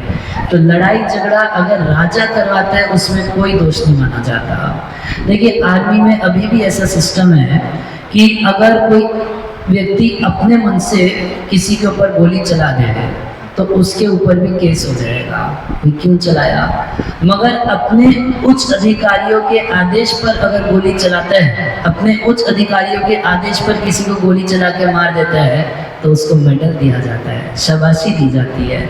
मगर यदि खुद अपने मन से यूं ही गोली चला दिया, किसी को मार दिया, तो उसके ऊपर केस होता है, उससे पूछा जाता है कि क्यों तुम ऐसे किए। उसी प्रकार से जब कोई कार्य भगवान की आज्ञा पर किया जाता है तो उससे कर्म बंधन नहीं लगता। और जब हम भगवान की आज्ञा के विरुद्ध कार्य करते हैं तो अच्छा काम करने से अच्छा फल मिलता है, बुरा काम करने से बुरा फल मिलता है, मगर एक कर्म का चक्कर बना रहता है। कुछ अच्छा होता ही है, कुछ अच्छा मिल जाता है, कुछ बुरा पाप बन ही जाता है तो दुख मिलता है, शरीर में रोग मिलते हैं, कोई कोर्ट केस हो जाता है, बहुत अलग अलग प्रकार से दुख मिलते हैं, पापों के कारण दुख मिलते हैं। तो ये सुख दुख हमेशा बना रहता है, कर्म का चक्कर बना रहता है। मगर कोई व्यक्ति यदि भगवान की आज्ञा से कार्य करता है तब उसको फिर कर्म का बंधन नहीं लगता। जैसे एक उदाहरण दिया कि आर्मी का व्यक्ति अपने मन से गोली चलाएगा तो केस होगा, उसको जवाब देना पड़ेगा। मगर अपने ऑफिसर के आदेश पर अगर गोली चलाता है तो उसको मेडल दिया जाता है, बहुत अच्छा कार्य किए, दिया जाता है ना। तो बिल्कुल उसी प्रकार से अब भगवान व्यासदेव समझा रहे हैं कि नहीं देखो, राजा का कर्तव्य है कि प्रजा के रक्षा के लिए, प्रजा के भरण पोषण के लिए यदि युद्ध करना पड़े और उस युद्ध में चोर चक्कों को मारा जाए उसमें कोई पाप नहीं लगता। तो युधिष्ठिर महाराज भगवान को भी मना करने बोले नहीं, फालतू बात मत करो, ये बात लगती होगी किसी दूसरे के ऊपर, मगर हमारे केस में ऐसी बात नहीं लगती। वो दुर्योधन भी तो अच्छा शासन करता था। आज जानते हैं दुर्योधन सब लोगों को खूब मान सम्मान देके, खूब दान देके सबको खुश रखता था। तो प्रायः सब लोग उसके राज्य में खुशी थे। कह रहे नैनो राज्य प्रजा भरतुर धर्म युद्ध वधो देशम। अरे धर्म युद्ध अगर राजा करता है तब तो उसको दोष नहीं लगता, उसको पाप नहीं लगता। मगर मैं तो राजा नहीं था ना, राजा कौन था? दुर्योधन राजा था। तो इस केस में ये बात नहीं मानी जा सकती, जो राजा के ऊपर नियम लागू होता है वो नहीं। अच्छा बोले कि जी गड़बड़ सरकार थी, उस सरकार को हटाना बहुत जरूरी था, लोग दुखी थे, तो कहने ना वो दुर्योधन सबको मान सम्मान देके, दान देके सबको खुश रखता था। नहीं, हमको बहुत पाप लगा, बहुत पाप लगा। तरह तरह से कहने लगे स्त्री नाम हत बंधु नाम द्रोह यशोहिता कर्म भी गृह में धैर्य ना हम कर्तव्य होते तम। कह रहे किसी भी प्रकार से ऐसा कोई ऑप्शन नहीं है कि मैं इसको अंडू कर सकता हूँ। ऐसे हम लोग कंप्यूटर पे काम करते हैं, कुछ टाइप करते हैं तो उसमें एक ऑप्शन रहती है कि आपने जो लिख दिया उसको मिटाया जा सकता है। बोले मगर ये जो लिख दिया गया ना, जो हमसे इतना बड़ा पाप हो गया, कैसे भी इसको मिटाया नहीं जा सकता। तो व्यासदेव बोलने लगे देखो हमारे पास उपाय है, कई उपाय है। एक उपाय बताने लगे कि सर्वम पापम तरति ब्रह्महत्यम यो अश्वमेध यजते। अगर अश्वमेध यज्ञ किया जाए तो ब्राह्मण की हत्या का पाप भी लगा हो किसी को, या पूरे जगत की हत्या का पाप हो, अश्वमेध यज्ञ करने से सारा पाप खत्म हो जाता है। तब युधिष्ठिर महाराज उसको भी मना करने लगे, बोले ना ऐसी कैसी बात कर सकते हैं, यथा पंके पंकाभ्याम सुराय व सुरात्मकम। कह रहे जैसे कोई मान लीजिए चीज़ है, मान लो एक ग्लास है, वो इसमें बहुत मिट्टी लगी हुई है, और तब तक कोई व्यक्ति हाथ में दूसरी कुछ मिट्टी लेके आता है, मिट्टी को मिट्टी से धोने लगता है, तो क्या साफ हो जाएगी? भाई मिट्टी पहले से लगी है, उसमें और मिट्टी डालने लगोगे तो सफाई हो जाएगी। अच्छा नहीं उदाहरण समझ में आया तो एक दूसरा उदाहरण ले रहे हैं। कह रहे सुराया व सुरात्मकम, कह रहे कोई सुरा का शराब का बोतल है, और शराब के बोतल को आप धोना शुरू करो और शराब से, तो क्या कभी साफ हो जाएगी? अरे शराब की बोतल तो आप कई लीटर पानी से भी धो देंगे तब भी उसमें हमेशा कुछ स्मेल रह जाती है। तो इतने सारे मनुष्यों का वध हुआ, उस वध का आप बता रहे हैं कि इसका प्रायश्चित ये करो कि अब पशु का वध कर दो। भाई जैसे शराब को शराब से नहीं धोया जा सकता, मिट्टी को मिट्टी से नहीं धोया जा सकता, ऐसे इतने सारे लोगों को मारने का पाप भाई पशु को मारने से भी बहुत बड़ा पाप लगता है। और विशेष रूप से यदि इस शरीर की रुचि के लिए, इस जीवा की संतुष्टि के लिए पशु को मारा जाए तो उसमें बहुत भारी पाप लगता है। हम आपको कल परसों कुछ नरक का वीडियो दिखा देंगे, और नरक में जो व्यक्ति यहाँ पशु को मारता है, मान लीजिए कोई व्यक्ति आज सोचता है कि आज तो खैर मंगलवार है, बहुत सारे लोग मंगलवार को नॉनवेज नहीं खाते हैं, ठीक है। अब मान लीजिए बुधवार है, आज से कोई प्लानिंग करता है कल बुधवार है, कल हम घर में बकरा लाएंगे और बकरे का चेस्ट मैं खाऊंगा। तो जानते हैं क्या होता है, यहाँ तो आप बकरा फ्राई करके खाएंगे, और नरक में एक बहुत बड़ी कढ़ाई रहती है, उस कढ़ाई में ले जाके जो लोग बकरा फ्राई खाते हैं उसका फ्राई करके वही बकरा उसको खाता है, उसका फ्राई किया जाता है। मान लीजिए नाम है गोलू, गोलू ने खाया बकरा फ्राई, तो नरक में वही बकरा गोलू फ्राई खाएगा। ऐसा सिस्टम भगवान ने बनाया है, जैसी करनी वैसा फल, आज नहीं तो निश्चित कल। बोले मनुष्य की हत्या का पाप चला जाएगा पशु की हत्या करने से, अश्वमेध यज्ञ करने से, ये हमको बिल्कुल ठीक नहीं लग रहा है। तो देखिए क्या था, पहले जमाने में जब पशु यज्ञ होती है, ये सवाल तो कई बार सामने आ जाता है, आप लोगों के शास्त्रों में भी बताया है अश्वमेध यज्ञ पशु यज्ञ हुआ करता था। तो पहले के युगों में जब पशु यज्ञ किया जाता था तो उस समय ब्राह्मण इतना शक्तिशाली होते थे कि जिस पशु को यज्ञ में बलि दिया जाता था वही ऐसे मंत्र उच्चारण करते थे ब्राह्मण लोग कि सबकी आंखों के सामने उस पशु को नया शरीर, वही शरीर नया शरीर होके मिल जाता है। जैसे घोड़ा, तो बूढ़ा घोड़ा लेंगे और उसको यज्ञ में करेंगे, और उसी समय ब्राह्मण लोग मंत्रों से उस घोड़े को एक नया घोड़े का शरीर प्रदान करवा देते। सब अग्नि से दिखता था, सब कुछ आंखों के सामने प्रकट, ऐसा नहीं कि मान लीजिए ऐसा हुआ। मगर जैसे जैसे कलयुग आया तो अब ब्राह्मणों में वो शक्ति नहीं है, इसलिए कलयुग में 5 चीजें जो वर्जित की गई है उसमें से पशु यज्ञ, पशु बलि को भी वर्जित किया गया है। कलयुग में नहीं किया जा सकता, क्यों?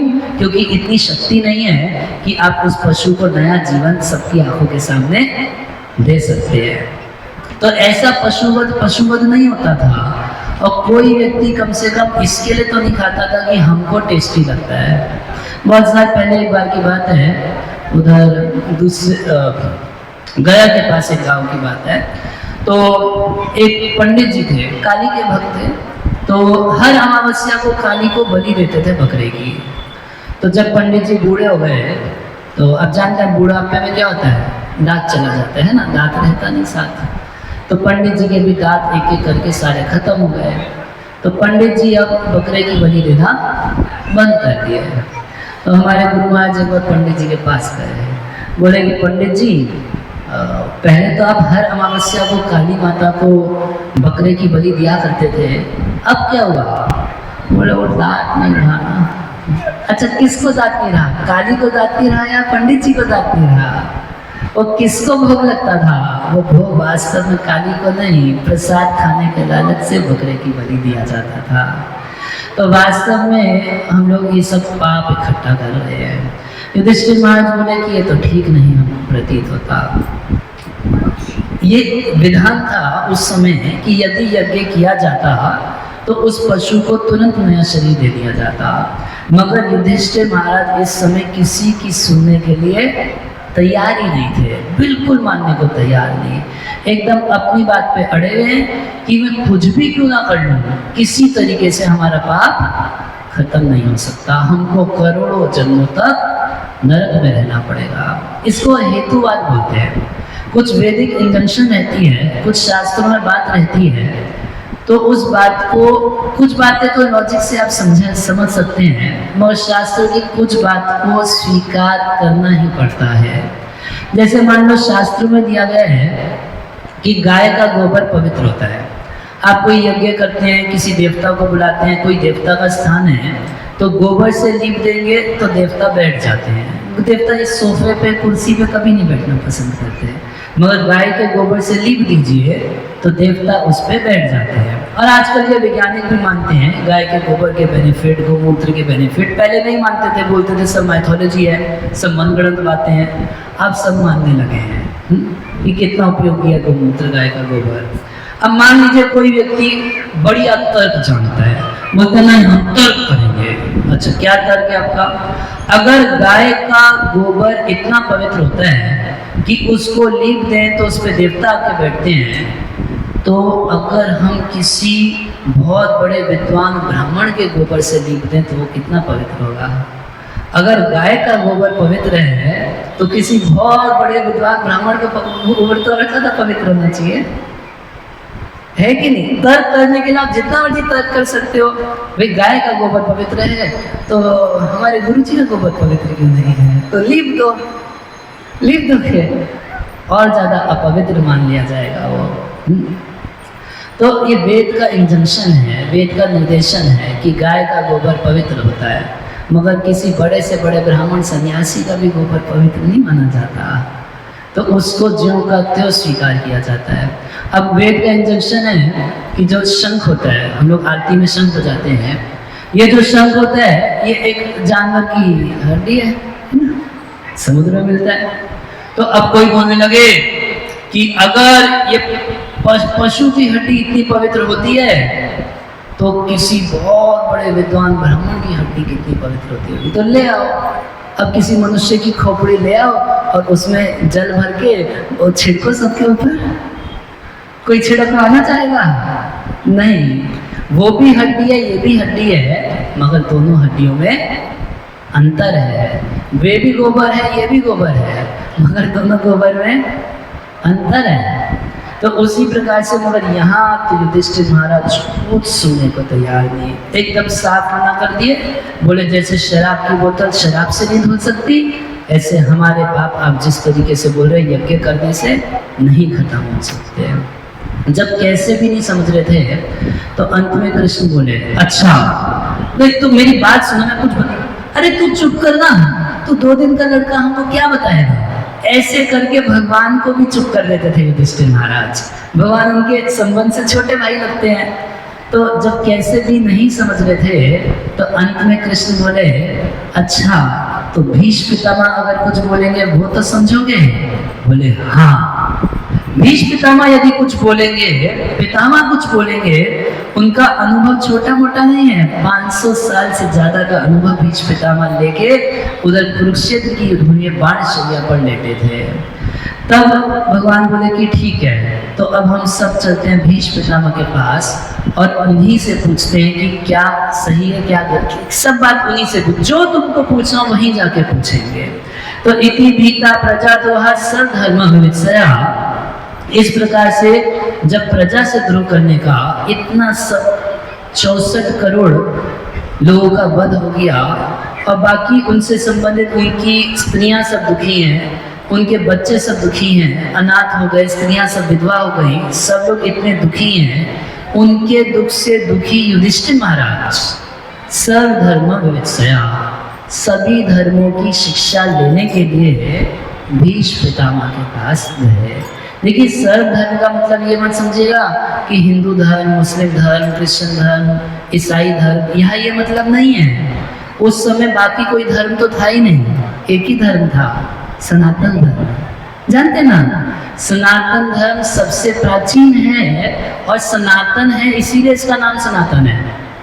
अनादि काल से है, अनंत काल तक रहेगा और आज भी है, ये कभी खत्म नहीं होगा, इसीलिए इसका नाम क्या है, सनातन है। कोई पूछे जी ये सनातन धर्म कितना पुराना है, तो आप लाखों करोड़ों साल भी बोलेंगे तो भी कम है, क्योंकि जब से है, जब से सृष्टि है, जब से हम हैं, तभी से सनातन धर्म भी है। बोलेंगे नहीं हम तो सुने जी कि वेद व्यास जी आज से 5000 साल पहले लिखे थे, है ना। आज से 5000 साल पहले से पहले कोई ग्रंथ लिखा नहीं गया था और लोग इतना दक्ष थे कि गुरु एक बार बोलते थे और शिष्य एक बार सुनता था और याद कर लेता था। उस जमाने के लोगों को श्रुतिधर बोला जाता था, जो सुन के एक बार में धारण कर लें। और आज की डेट में हम लोग की स्थिति तो ऐसी है कि हम गारंटी दे रहे हैं कि अभी 1 घंटे पहले कथा में क्या सुनाया, तो अगर पूछ दिया जाएगा किसी को माइक देके तो ऐसे मुंह खुला का खुला रहेगा। नहीं याद कर रहे हैं तुम जी, 1 घंटा पहले की बात याद नहीं, मगर आज से 5000 साल पूर्व ऐसी स्थिति थी कि लोग एक बार सुन के याद कर लिया करते थे। आज तो स्थिति बहुत दुखदायी होती जा रही है। अगर आज से आप 30-40 साल पहले की भी बात सोचें तो हम लोग के दादा परदादा आराम से 90-95 जी जाते थे, नहीं जीते थे, जी जाते थे। और आज की डेट में सब लोग 70-75, कोई 80-85 जी जाए, 90-95, 103 जी जाए तो लोगों का मुंह खुला है, अभी तक जिंदा है, सच में जिंदा है। इतना आश्चर्य क्यों? 30-40 साल पहले लोग आराम से 90-95 तक जी जाते थे। उसके बाद मेडिकल साइंस ने तरक्की की, इतनी तरक्की की कि 90-95 नहीं पहुंच पाते, 65-70-75 में सबका राम नाम सत्य है हो जाता है। बड़ी तरक्की की हम लोगों ने, इतनी तरक्की कर ली है, ये जितना एलोपैथिक दवाई है ये लीवर को इतना गर्म कर देता है कि आप छोटे छोटे बच्चों को देखिए, लोग दवाई खा के, छोटे छोटे बच्चों को आजकल बीमारी है कि नहीं है? ऐसी बीमारी बच्चों को सुनने में मिलती है जो पहले के टाइम में बड़ों को नहीं होती थी। और दवाइयाँ खा के सबका लीवर कमजोर पड़ा रहता है। तो खैर क्या बता रहे थे हम कि पहले लोग श्रुतिधर हुआ करते थे, एक बार सुन लिया तो याद रखते थे। 5000 साल पहले व्यासदेव क्या देखे कि जो अब का समय आ रहा है, तो कैसा समय आ रहा है, तो कलयुग के लोग जो हैं मंदमती, वो लोग मंद हैं। एक तो आध्यात्मिक विषय में बड़े आलसी हैं और दिमाग तो बिल्कुल ऑफ रहता है। अगर कोई आध्यात्मिक चर्चा करने लगे तो दिमाग तुरंत ऑफ हो जाता है, कोई चीज़ याद नहीं रख पाते। हम सबको एक बीमारी है, क्या? भूल जाने की बीमारी है। ऐसा कोई व्यक्ति है जो कह दे कि हम भूलते नहीं हैं? एक बार एक व्यक्ति था, वो बड़ा शोर मचा के बोलता था, बोला मेरे अंदर 2 गुण हैं, किसी के अंदर नहीं होंगे। तो एक व्यक्ति उससे पूछ दिया, क्या गुण है आपके अंदर बताइए? बोला पहला गुण मेरे अंदर ये है कि मैं कोई बात कभी भूलता नहीं। अच्छा, और दूसरा गुण क्या है? याद नहीं आ रहा। कलयुग के लोग भूल जाते हैं। तो व्यासदेव इस बात को देखे तो क्या किए, जो पहले ओरल चलता था, श्रुति के द्वारा चलता था, गुरु बोलता शिष्य धारण करता, व्यासदेव उसका पेपर वर्क कर दिए 5000 साल पहले। तो सनातन संस्कृति अनादिकाल से है, हम लोग का पेपर वर्क 5000 साल पहले हुआ। उससे पहले पेपर वर्क में केवल रामायण था और कुछ पेपर वर्क में नहीं था। 5000 साल पहले व्यासदेव उस सबको लिख दिए, ये देखते हुए कि लोग याद नहीं रख पाएंगे। तो ये सनातन संस्कृति सबसे प्राचीन संस्कृति है। और यहाँ पर सर्व धर्म का अर्थ ये नहीं है हिंदू धर्म, मुस्लिम धर्म, सिख धर्म, ईसाई धर्म, ये मतलब नहीं है। कोई दूसरा धर्म तो उस समय था ही नहीं, सबके सब केवल ओरिजिनली सनातन ही थे। तो सर्व धर्म का अर्थ है कि एक ब्राह्मण का क्या कर्तव्य है। धर्म का अर्थ होता है कर्तव्य है। एक क्षत्रिय का क्या कर्तव्य है, एक वैश्य का क्या कर्तव्य है, एक शूद्र का क्या कर्तव्य है, और वो भी जन्म के आधार पे नहीं था, गुण कर्म विभागशः। हालांकि अगर आप ये भी मान लें कि शास्त्रों में जातिवाद किया गया है तो कितनी जातियां बताई गई हैं? आप लोग कह रहे हैं 4 जाति, ब्राह्मण क्षत्रिय वैश्य शूद्र। और 1910 के आसपास जब अंग्रेजों ने जनगणना आदि करी तो उन्होंने 6500 जातियां डिस्कवर की। ये 4 से 6500 किसने किया? आज समझ रहे हैं? उनकी नीति थी फूट डालो राज कर, डिवाइड एंड रूल। उसके अंतर्गत उन्होंने विभाजन किए। पहले भारत में नहीं था।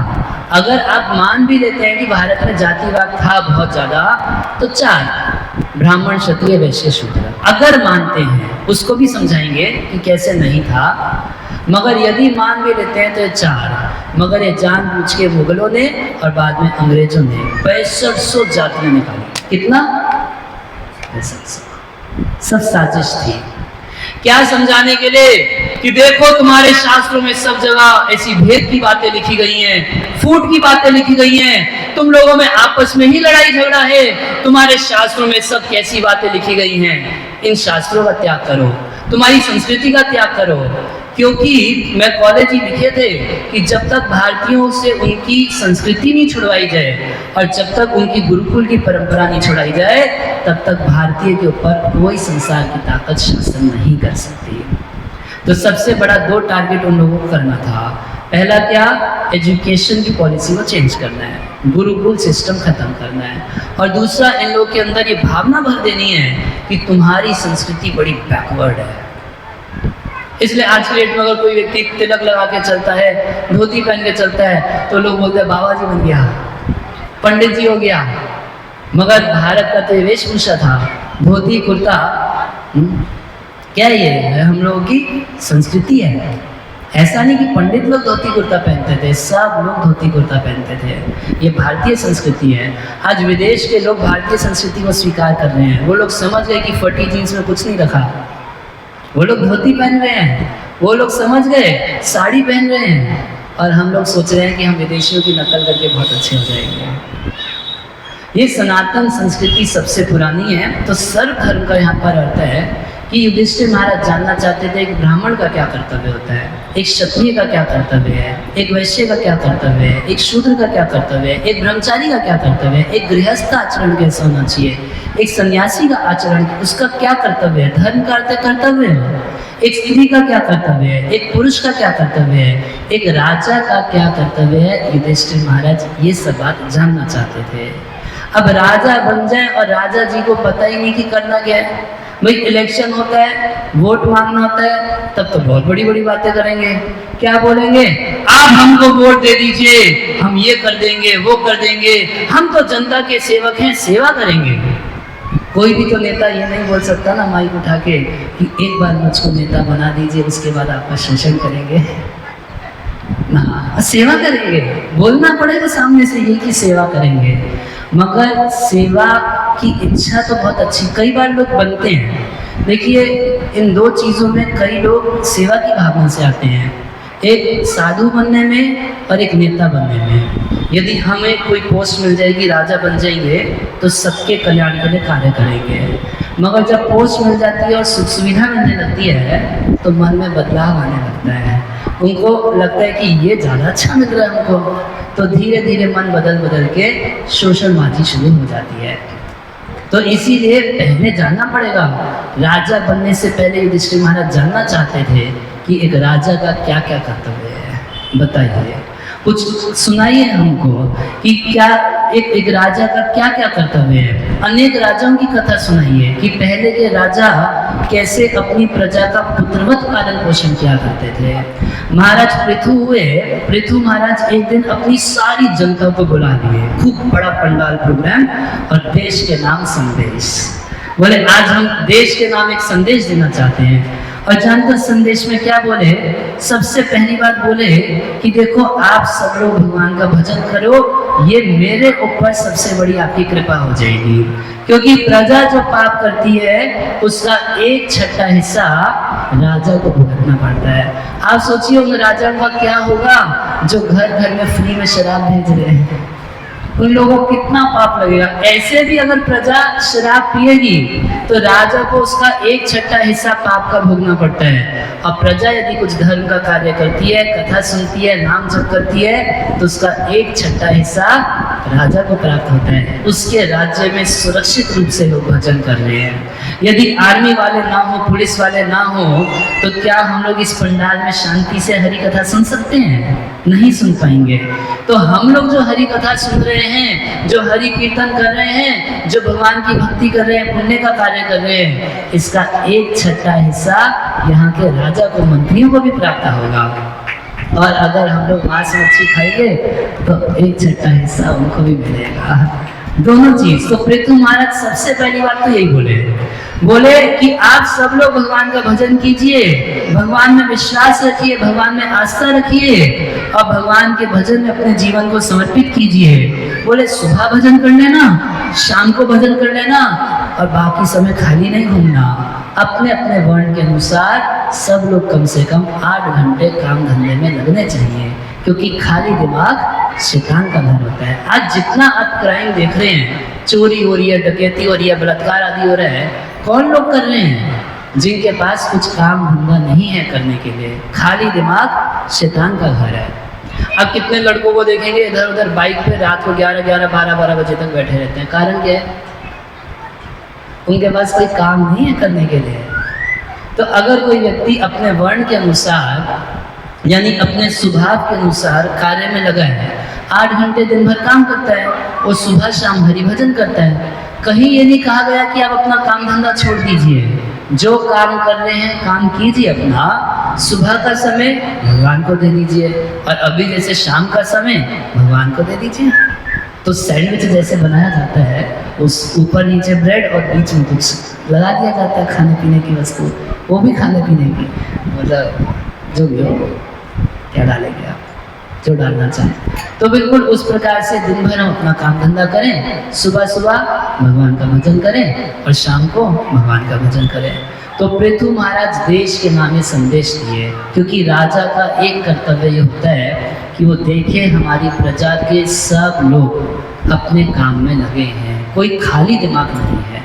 खाली दिमाग तो आप समझ लीजिए शैतान का घर, कहीं ना कहीं वो कुछ गड़बड़ करना शुरू कर देगा। तो राजा का इतना ही कर्तव्य नहीं होता, हम आपके घर घर में फ्री में शराब भेजेंगे, हम आपको फ्री में बिजली दे देंगे, हमें वोट दीजिए, हम आपको फ्री में पानी दे देंगे, हमें वोट दीजिए। राजा का ये भी कर्तव्य है कि वो देखे कि हमारी प्रजा के सब लोग एम्प्लॉयड हैं, उनके पास काम धंधा है करने के लिए। तो अनेक कर्तव्य होते हैं राजा के। और राजा का ये भी कर्तव्य है कि बाकी लोगों का कर्तव्य जानेगा तब तो उनको काम में लगाएगा ना। एक वैश्य का क्या कर्तव्य है, नौकरी करने वाले का क्या कर्तव्य है, किसका क्या कर्तव्य है, उस कर्तव्यों को जानने के लिए युधिष्ठिर महाराज ततो विनाशनम प्रागात यत देवव्रतो पतत, जहाँ देवव्रत भीष्म पितामह अपतत गिरे हुए थे। कहाँ गिरे थे भीष्म पितामह? कहाँ गिरे हुए थे बताइए? यहाँ के बच्चों को ये भी नहीं पता। देखिए, सोचिए ऐसे कितना अच्छा, हम लोगों से अच्छे तो मुसलमान भाई हैं हमारे, वो छोटे छोटे बच्चों को, अपने बच्चों को कुरान पढ़ाना शुरू कर देते हैं। और हम लोगों के बच्चों से पूछिए कि गीता में कितने श्लोक हैं, इतना तक नहीं जानते। बड़े दुख की बात है। भीष्म पितामह कहाँ गिरे हुए थे? अभी हम पूछ दिए तो बच्ची ऐसे करिए। आप में से कौन जानता है भीष्म पितामह कहाँ गिरे हुए थे?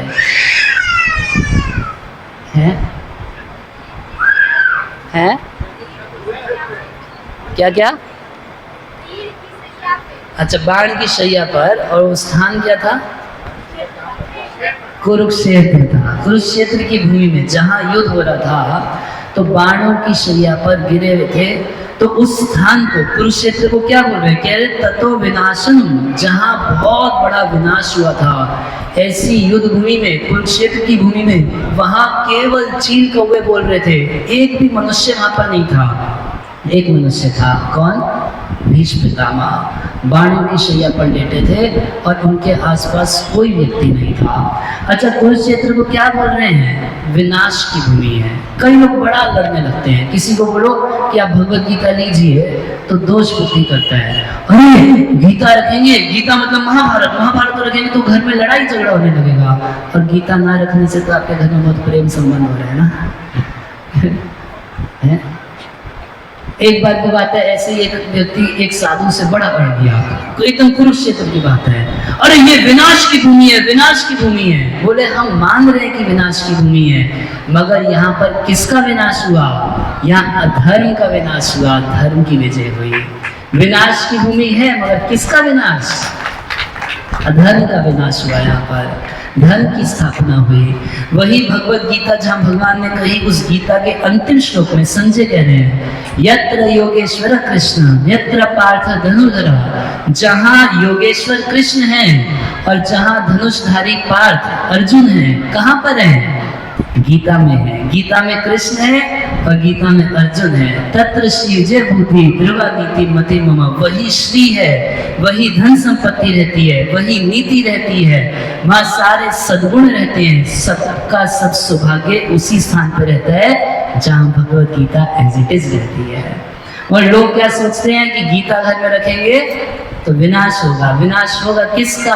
हमारी कुमति का विनाश होगा, अधर्म का विनाश होगा, हम सब सुधर जाएंगे, भगवान के भक्त हो जाएंगे, अच्छा जीवन जिएंगे, माता पिता का सम्मान करेंगे, सेवा करेंगे, अच्छा व्यक्ति बन जाएंगे यदि गीता घर में रहेगा। और गीता घर में नहीं रखेंगे तो महाभारत हो ही रहे हैं। हो रहा है नहीं हो रहा है? आप में से कोई एक व्यक्ति बता दीजिए जो घर में महाभारत नहीं हो रहा।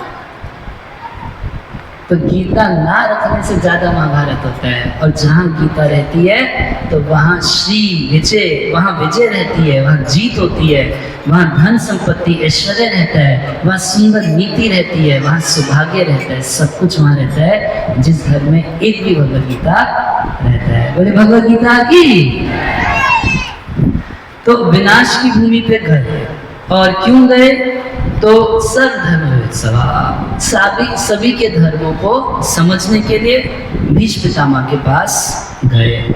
और जब भीष्म पितामह के पास गए तो उस समय युधिष्ठिर महाराज अकेले नहीं गए। अब बाकी सब लोग बोले अच्छा आप चले जाइए, आप कंफ्यूज है ना, जाइए भीष्म पितामह से कुछ बातचीत कराइए। तो तदा ते भ्रातृ सर्वे सदेश स्वर्ण भूषित। जितने भाई थे बाकी चारों भाई भी युधिष्ठिर महाराज के साथ गए। क्यों गए? सुनना चाहते थे। वो भीष्म पितामह जो भगवान के एक शुद्ध भक्त हैं, वो अपने मुख से एक बहुत बड़े अनुभव की बात कहने वाले हैं। 500 साल से ज़्यादा का अनुभव है। और केवल ऐसा ही अनुभव नहीं है, कई बार क्या है कि किसी बड़े व्यक्ति को, बूढ़े व्यक्ति को कभी कभी कोई छोटा बच्चा समझाने लगता है कि आपकी भी उम्र हो रही है, थोड़ा भजन कर लीजिए। तो जानते हैं क्या जवाब देते हैं? जवाब देंगे ये बाल हम धूप में नहीं पकाए हैं, हमको बहुत अनुभव है, तुम हमको सिखाओगे।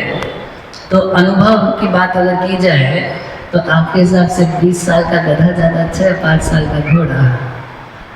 अनुभव तो 20 साल के गधे का ज़्यादा हुआ ना। अनुभव हम कर रहे हैं मगर अज्ञान के आधार पर अनुभव कर रहे हैं। कोई व्यक्ति ज्ञान के आधार पर अनुभव करे और कोई व्यक्ति अज्ञान के आधार पर अनुभव करे, उसमें अंतर है या नहीं है? तो इसीलिए 20 साल के गधे से ज़्यादा बेटर 5 साल का घोड़ा हो जाता है। और यहाँ तो दोनों चीज़ें थी। भीष्म पितामह ज्ञान के आधार पर, शास्त्र आधार पर, भगवान की भक्ति के आधार पर 500 साल से ज़्यादा का अनुभव लेके बैठे थे। तो किसी भी व्यक्ति को वास्तव में जीवन ऐसे जीना चाहिए। एक बार एक बाहर का व्यक्ति था, बिजनेसमैन, और मैं छोटा था बहुत, तब हमको बोल रहा, बोला देखो जानते हो कि आज मैं सफल क्यों हूँ? पूछा अच्छा क्यों सफल है?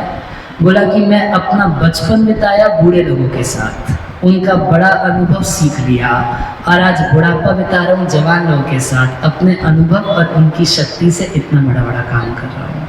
तो अनुभवी लोगों से अनुभव लेना चाहिए, उससे सीखना चाहिए। तो सारे के सारे भाई, कोई ये नहीं बोला कि आप जाइए आपकी काउंसलिंग होगी वहाँ कुछ पढ़ सुन के आइए, बोले हम लोग भी चलेंगे। चारों भाई युधिष्ठिर महाराज के साथ गए। और गए कैसे? तो फक्कड़ की तरह नहीं गए, बहुत सुंदर सोने से सजे हुए, सोने से मढ़े हुए रथ पर गए। सुंदर सुंदर घोड़े, और वो घोड़ों को भी सोने से सजाया गया था। उस अभी तो सोना कहीं देखने को मिलता नहीं, सब लोग आर्टिफिशियल से काम चला रहे हैं। उस समय भारत में बहुत सोना हुआ करता था। तो पूछे वो मरने को पड़े हैं भीष्म पितामह, ये इतना सज धज के क्यों जा रहे हैं? क्यों जा रहे हैं सोचिए। युधिष्ठिर महाराज इतना ऐश्वर्य में इसलिए जा रहे थे कि जानते थे कि भीष्म पितामह मरने से पहले मुझको राजा के रूप में देखना चाहते हैं। भगवान बोले कि ऐसे रोते रोते नहीं जाना है, एक राजा की तरह जाओ जिससे कि भीष्म पितामह सुख मानेंगे। अन्वगच्छन् रथेर विप्र व्यास गौमादेश तथा।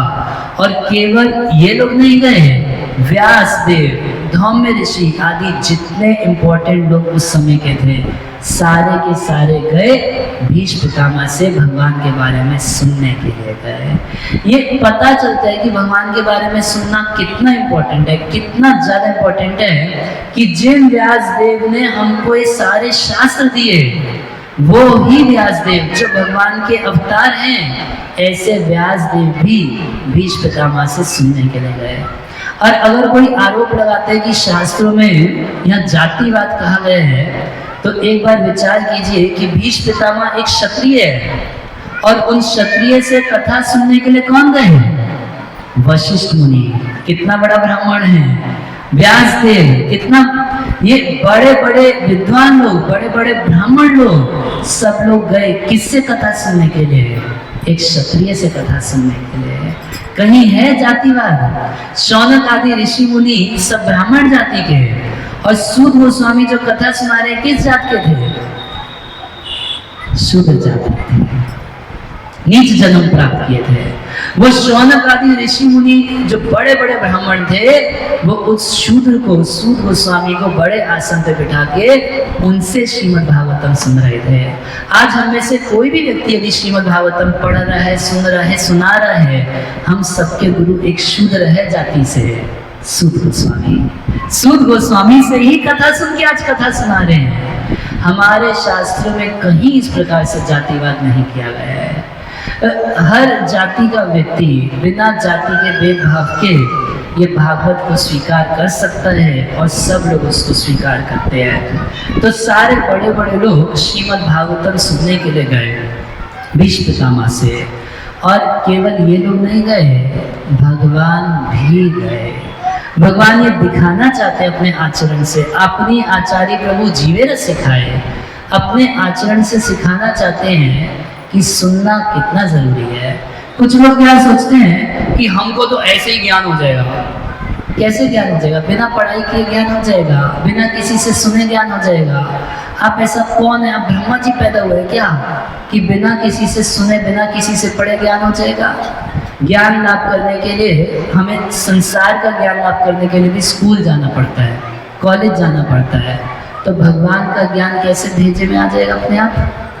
भगवान अपने आचरण से दिखा रहे हैं कि भगवान गए भीष्म पितामह से कथा सुनने के लिए। भगवान अपनी विप्रश्य रथेन स धनंजय सते विरोचय नित्य कुबेर भूयका।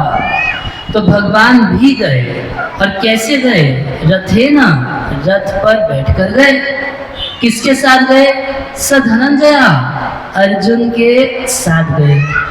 तो क्या भगवान अर्जुन के साथ रथ पर पीछे बैठे थे? नहीं। भगवान जैसा कुरुक्षेत्र की युद्ध भूमि में अर्जुन का रथ हाँक रहे थे, वैसे अर्जुन के साथी बन के अर्जुन को रथ पे बिठाए, खुद उसका ड्राइवर बने, और भगवान भीष्म पितामह के पास गए, पार्थ सारथी के रूप से गए। और क्यों गए ऐसे? क्योंकि भीष्म पितामह भगवान को उसी रूप में चाहते थे। उनका सबसे फेवरेट रूप क्या था भगवान का? कि भगवान कैसे अपने भक्त के दास बन जाते हैं।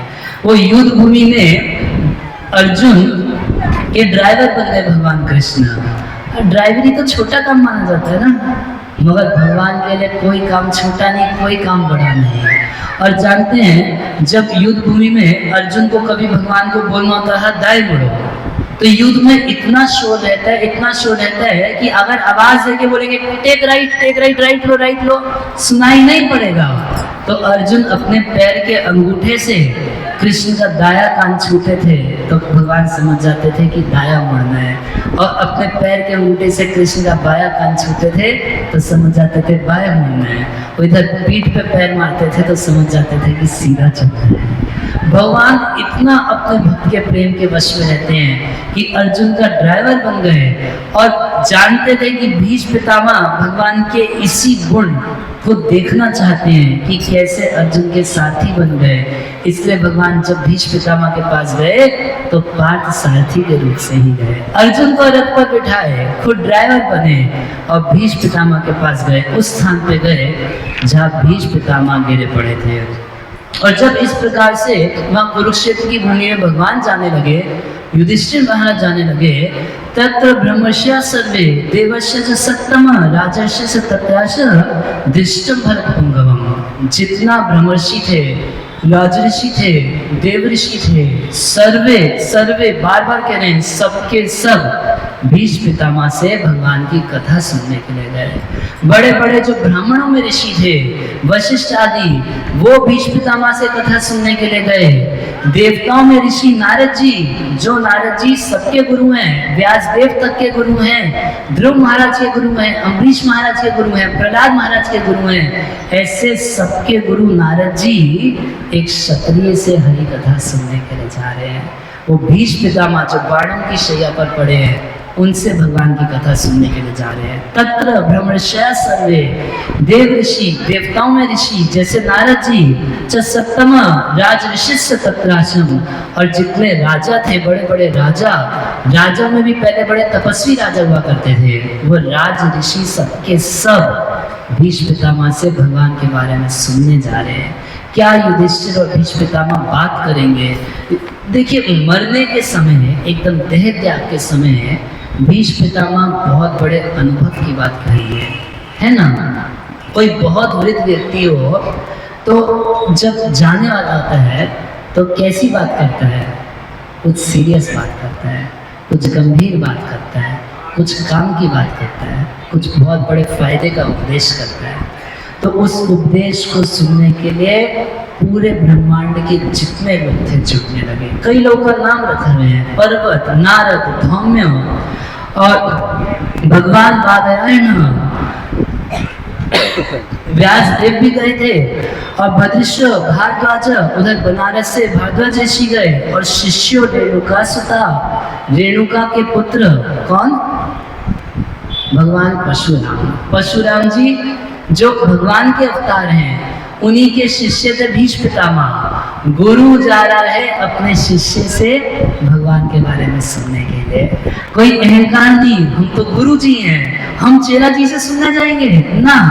श्रीमद् भागवतम ऐसा ग्रंथ है कि गुरु जो है वो भी जाता है शिष्य से सुनने के लिए।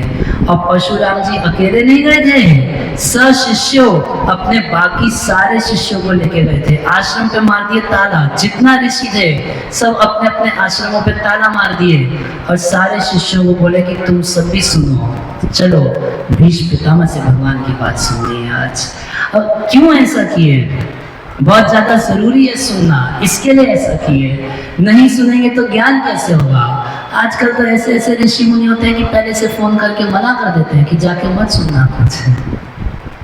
मगर पहले के ऋषि मुनि इतने उदार होते थे कि अपने शिष्यों को चाहते थे कि इनको ज्ञान हो और जल्दी ज्ञान हो, अच्छे से ज्ञान हो, तो स्पेशली भेज रहे हैं या साथ लेके जा रहे हैं। कह रहे हैं हम अकेले नहीं जाएंगे, आश्रम पे मारो ताला, सबके सब जाएंगे। और भगवान परशुराम का और भीष्म पितामह का पहले का झगड़ा था, और भीष्म पितामह परशुराम जी की आज्ञा का पालन नहीं किए थे, तो बाकी शिष्य लोग बोलते थे कि ये तो गुरुद्रोही है, गुरु की अवज्ञा किया, गुरु की आज्ञा का पालन नहीं किया, भीष्म पितामह के प्रति दोष बुद्धि करते थे। आज भगवान परशुराम सबको लेके जा रहे हैं, चलो आज तुमको अपने शिष्य के मुख से सुनवाता हूँ। जो अज्ञान भगवान दूर नहीं कर पाए, वो मेरा शिष्य भीष्म, वो युधिष्ठिर का ज्ञान दूर करेगा। उसके मुख से सुनवाने के लिए लेके जा रहे हैं। सब अपना अपना पूरा ग्रुप लेके जा रहे हैं। और त्रिलोक, कृष्ण, गौतम ऋषि, कौशिक ऋषि, जितने बड़े बड़े ऋषि मुनि थे सबके सब जा रहे हैं। अन्य च मुने ब्राह्मण, कईयों की लिस्ट बना दी। होता क्या देखिए, जब आप लिस्ट गिनवाने लगेंगे, कितनों की लिस्ट गिनवाएंगे? जैसे कथा होती है तो कभी कभी लोगों को धन्यवाद दिया जाता है, हम धन्यवाद देते हैं इसको इसको इसको, कितने नाम गिनवाएंगे? 10, 15। मगर किसी भी आयोजन में वास्तव में कितने लोगों का हाथ होता है? कई बार हजारों हजारों लोगों का कुछ ना कुछ कंट्रीब्यूशन होता है। कोई सुनने आया तो उसका भी कंट्रीब्यूशन है, कोई कुछ धन दिया उसका भी कंट्रीब्यूशन है, कोई आपके पंडाल में झाड़ू मारा उसका भी कंट्रीब्यूशन है, कोई कुछ भी किया तो उसका कुछ कंट्रीब्यूशन है या नहीं है? मगर नाम गिनवाएंगे तो किसका गिनवा पाएंगे? कुछ लीडर लोगों का, कुछ महंत लोगों का नाम ही रखा जा सकता है। बोले महंतों का नाम तो हमने रख दिया, और अन्य च मुनयो ब्राह्मण, अन्य जितने मुनि हैं सारे के सारे, और यहाँ तक ब्रह्मरात सुखदेव गोस्वामी भी भीष्म पितामह से कथा सुनने के लिए गए। अभी तक परीक्षित को कथा सुनाए नहीं थे, सुनाने से पहले सुखदेव गोस्वामी कथा सुने। किससे? यहाँ भीष्म पितामह से कथा सुने। शिष्य उत्तरा अजगमु, इस तरीके से सभी लोग, अंगिरा मुनि, कश्यप मुनि, सब के सब इकट्ठे हुए और भीष्म पितामह से कथा सुनने के लिए पहुंचे। अब जब भीष्म पितामह सब लोगों को आया हुआ देखे तो एक नियम है, नियम के एक साधारण सदाचार है, नॉर्मल एक एटिकेट है। आपके यहाँ कोई आएगा तो उसका स्वागत सत्कार करेंगे या नहीं करेंगे? कुछ तो स्वागत करेंगे। कोई घर में मेहमान आता है तो कम से कम भाई, अगर खिला पिला नहीं सकते तो कम से कम मुस्कुरा के 2 शब्द तो बोले ही जा सकते हैं ना। कुछ स्वागत हर व्यक्ति करता है। और भीष्म पितामह तो बड़ा राजघर में रहते थे। पहले भी इनके घर में खूब ऋषि मुनि आया करते थे, तो जब कोई आता था तो बहुत स्वागत किया करते थे। तरह तरह से बहुत व्यंजन खिलाना, आसन देना, चरण धोना, तरह तरह से बहुत स्वागत करते थे। मगर इस समय भीष्म पितामह की स्थिति कैसी है? बेचारे बाण शैया पर लेटे हुए, पूरे शरीर में बाण लगे हैं और बाण सारे आर पार हो गए थे। उनको वरदान था इच्छा मृत्यु का, ना चाहे तो कभी ना मरे, चाहे तो जब मर्जी मरे। अब इतना बाणों पर कोई लेटा हुआ है, इस संसार में कोई व्यक्ति 2 दिन भी हॉस्पिटल में भर्ती हो जाए तो उसका चेहरा कैसे हो जाता है? कोई देख के पूछ देगा क्या हुआ? अरे 2 दिन अस्पताल में भर्ती थे, क्या बताए। और भीष्म पितामह बाण की शैया पर लेटे हुए हैं, और यहाँ सूर्य गोस्वामी कह रहे हैं कि देखने में बहुत चमक रहे थे, बहुत सुंदर दिखाई पड़ रहे थे, और मरने के समय इतना कष्ट है उनको। आप देख रहे कितना कष्ट है, यहाँ एक पिन चुभ जाए तो कितना कष्ट है, और आपके हाथ में 20-30 पिन एकदम लगा के फिक्स करके रख दिया जाए, कितना कष्ट होगा। उनके पूरे शरीर में बाण आर पार है, कितना कष्ट होता होगा। मगर उस कष्ट की स्थिति में भी उनकी चेतना एकदम नॉर्मल थी।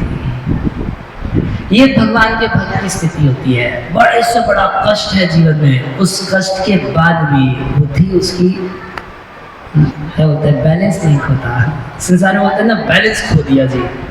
भक्त जो होता है कैसी भी स्थिति में बैलेंस कभी नहीं खोता है, बैलेंस बना हुआ है एकदम। वो इतने बड़े बड़े लोगों को जब वहाँ आते देखे, ता समेतान महाभागन उपलब्धे वसुत्तमः पूज्याम आस धर्मज्ञ, वो धर्म को जानने वाले भीष्म पितामह सबकी पूजा किए।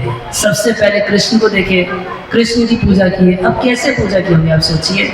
थोड़ा पानी लेके चरण धोएंगे, उठ सकते हैं भीष्म पितामह? बाण की शैया पर लेटे हुए उठ नहीं सकते।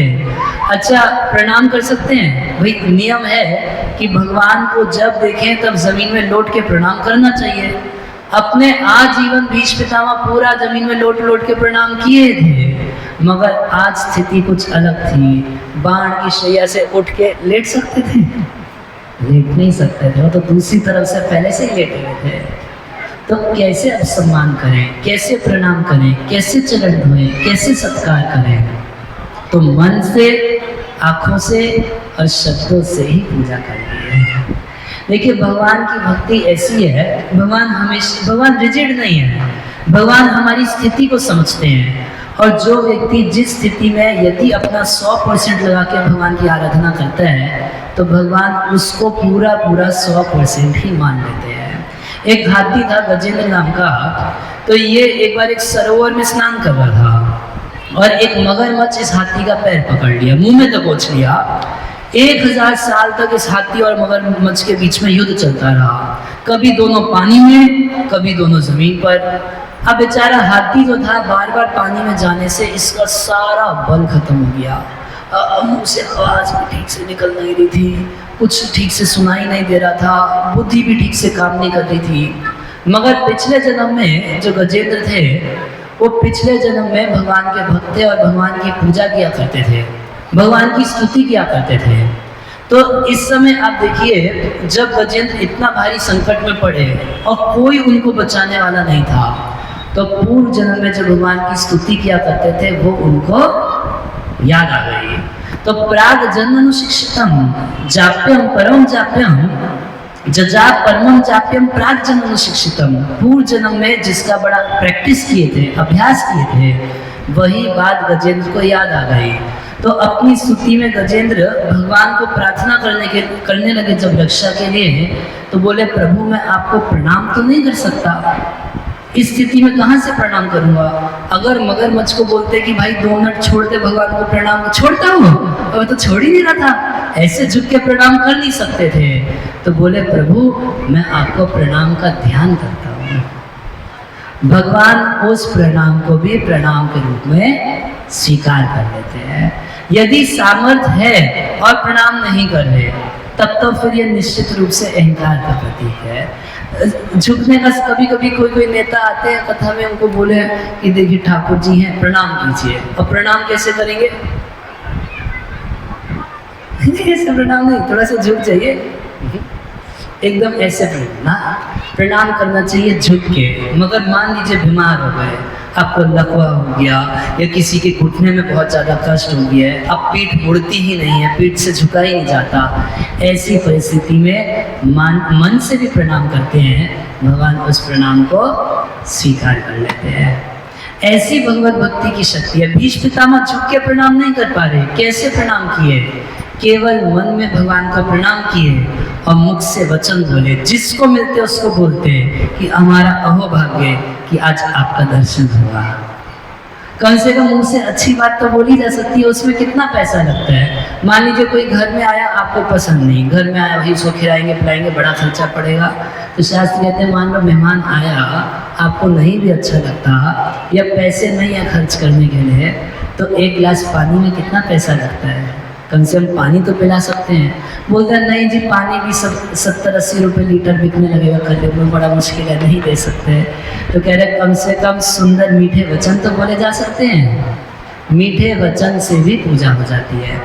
जब बलि महाराज के यज्ञ में भगवान वामन देव पहुँचे तो वामन देव को देखते ही बलि महाराज के मन में आया कि मैं इनको प्रणाम करूं, मगर देखे कि हमारे गुरु शुक्राचार्य असुर हैं और बाकी सारे असुर वहाँ बैठे हैं, अगर सबके सामने मैं भगवान को प्रणाम करूंगा तो ये लोग विरोध करने लगेंगे, तो प्रणाम कर नहीं पा रहे थे बलि महाराज। अब जब भगवान उनसे मांगे तो बोले कि हमको 3 पग भूमि दे दीजिए। बलि महाराज 3 पग भूमि देने का जब वचन दे दिए तो उनके गुरु शुक्राचार्य उनको रोकने लगे। अरे क्या कर रहे हो, जानते हो ये कोई ब्राह्मण ब्रह्मचारी नहीं है, ये मायावी विष्णु है, 3 पग भूमि के नाम पे तुम्हारा सब कुछ लेके चला जाएगा। अब जब बलि महाराज सुने कि विष्णु है तो उनके हृदय में था कि तुरंत दंडवत प्रणाम कर दूं भगवान के चरणों में। मगर शक्ल देखे शुक्राचार्य की कि गुरु जी तो डिवोटी है नहीं, गुरु जी के सामने भगवान को प्रणाम करूंगा तो लड़ाई हो जाएगी बहुत बड़ी, तो उस समय तो प्रणाम कर नहीं पाए। अब 3 पग भूमि का वचन दे दिए और जब भगवान 3 पग भूमि नापने लगे तो कैसे नापे, एक नापने से पहले वचन लेते समय तो एकदम छोटा ब्रह्मचारी के रूप में आए थे। अच्छा बलि महाराज बोल रहे थे कि बेटा 3 पग भूमि से तुम्हारा क्या होगा, थोड़ा ज्यादा हमसे मांग लो। तो बोले कि नहीं मैं संतोषी ब्राह्मण हूँ। अभी पता चलेगा कितने संतोषी है वो तो, मैं तो बड़ा संतोषी ब्राह्मण हूँ, हमको 3 पग भूमि दे दीजिए। तो बलि महाराज बोले सुनो मेरे पास ऐसे ऐसे असुर हैं जिनके 1-1 किलोमीटर लंबे पैर हैं, उनसे नपवा दूं? भाई कम से कम इतना ले लो कि आज बलि के सामने भिखमंगी कर रहे हो, कल किसी और के सामने हाथ फैलाना, बलि से मांगने के बाद किसी और के आगे हाथ फैलाओगे, बलि की बेइज्जती होगी, ऐसा मत करो। तो वो भगवान फिर नहीं नहीं मैं तो संतोषी ब्राह्मण हूँ, बस इन्हीं पैरों से, एकदम छोटा छोटा पैर दे, इन्हीं पैरों से नापूंगा, 3 पग भूमि चाहिए। अब बलि महाराज जब वचन दे दिए, नापने पर आए तो इतना पैर बढ़ाए, इतना पैर बढ़ाए, इतना साइज बढ़ा लिए कि 1 पग से नीचे के सारे लोग नाप लिए और अपने शरीर से बीच के लोग नाप लिए, और ऊपर जब पैर बढ़ाए, इतना ऊपर तक पैर बढ़ाए, इतना ऊपर तक चरण ले गए अपना कि ब्रह्मांड का जो कवर होता है भगवान के चरणों से, वो कवर फट गया। 2 पग में सब कुछ नाप लिए। उसके बाद बलि को बोलते हैं, अरे बलि झूठे, तेरे पास जब 3 पग भूमि था नहीं, तब तू इतना झूठ क्यों बोल रहा था कि ये ले लो वो ले लो, तुमको मानना नहीं आता, ये है वो है, झूठा कहीं का। तो बलि महाराज उस समय तो बोले कि हे उत्तम श्लोक, यदि आप हमको झूठा मानते हैं, यदि उत्तम श्लोक भगवान अमृतम वचो व्यलिकम सुरवल्ले मन्यते, हे देवताओं में श्रेष्ठ, आप देवताओं का काम बनाने आए ना, हम समझ रहे हैं, हमसे लेके सब आप देवताओं को दे देंगे। आप तो उत्तम श्लोक हैं, आप कितनी भी ठगी करेंगे आपकी तो पूजा ही रहेगी, है ना। आप माखन की चोरी करते हैं तो और ज्यादा भगवान की पूजा होती, माखन चोर है। उधर क्षत्रियों के युद्ध भूमि छोड़ के भाग गए तो भगवान का और पूजा होता है, किस नाम से? रणछोड़ के नाम से। भाई भगवान जो कुछ करते हैं उससे उनकी महिमा बढ़ जाती है, और बोले कि हम निष्कपट भाव से सब कुछ दे दिया और उसमें हमारी महिमा घटती है।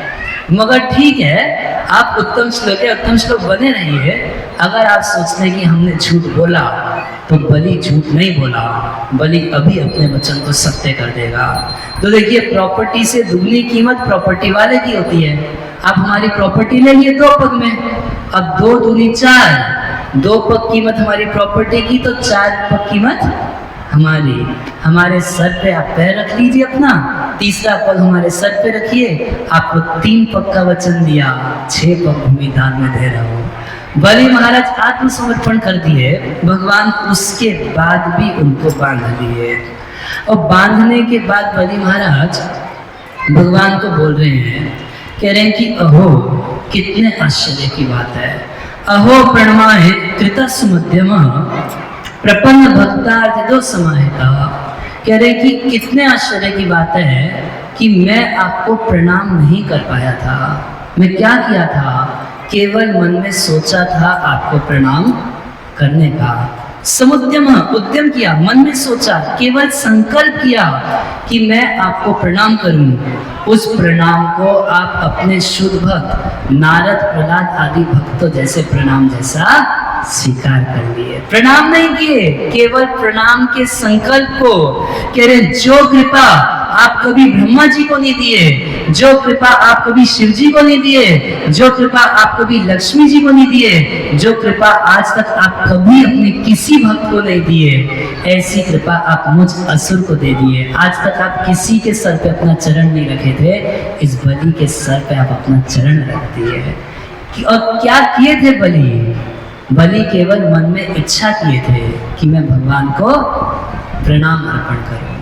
तो भगवान की भक्ति इतनी शक्तिशाली है कि भक्ति करने से फल देगा तो छोड़िए, भक्ति करेंगे, कथा सुनेंगे, हम भी जप करेंगे, हम भी कीर्तन करेंगे, हम भी भक्तों का संग करेंगे, हम भी भगवान को प्रणाम करेंगे, इतना संकल्प करने से ये सब कुछ करने का फल मिल जाता है। हरे कृष्णा कृष्णा कृष्णा हरे हरे, हरे राम राम राम हरे हरे। तो इस संसार में केवल भगवान ऐसे हैं, इनकी आप मानसिक सेवा भी कर सकते हैं।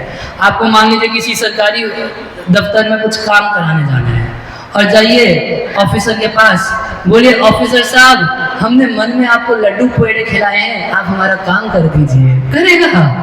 कभी नहीं करेगा। अच्छा रख दीजिए 1 बोतल पानी, ऑफिसर साहब आपके लिए हम पानी लेके आए हैं, हमारा काम कर दीजिए। करेगा? नहीं करेगा। कुछ चाहिए, कुछ वस्तु चाहिए। भगवान इतने दयालु है कि गीता में बोले पत्रम पुष्पम फलम तोयम यो में भक्ता प्रयच्छति, मुझको एक पत्ता दे दो तुलसी का पत्ता दे दो, अच्छा पुष्पम पेड़ पे से तोड़ के एक फूल दे दो। भाई मान लो अर्जुन बोले कि ना ये सब भी नहीं दे सकते, पत्रम पुष्पम बोले फल दे सकते हो, 3 चीजें एकदम मुफ्त की बोले, पेड़ पे से तोड़ो और दे दो। अर्जुन बोले नहीं, कलयुग में ये सब भी मार्केट में बिका करेगा। तो बोले तोयम, अगर पानी भी मुझको दे दोगे तो भी मैं उसको स्वीकार कर लूंगा, तुम्हारा उद्धार कर दूंगा। अर्जुन, इस संसार में केवल भगवान ऐसे है, पानी देने से संतुष्ट हो जाते हैं, तुलसी पत्ते से संतुष्ट हो जाते हैं। अब जाइए किसी सरकारी दफ्तर में, ले जाइए पेड़ से पत्ता तोड़ के काम कर दीजिए, होगा काम? कोई नहीं करेगा। पानी ले जाइए, नहीं करेगा काम। और मानसिक सेवा तो बिल्कुल ही मतलब नहीं बनता। बोलिए मन में ऑफिसर साहब हमने मन में आपके लिए ना 5 लाख की रिश्वत दी आपको, बोला भाई मन में तेरा काम भी हो जाएगा, मगर करेगा नहीं।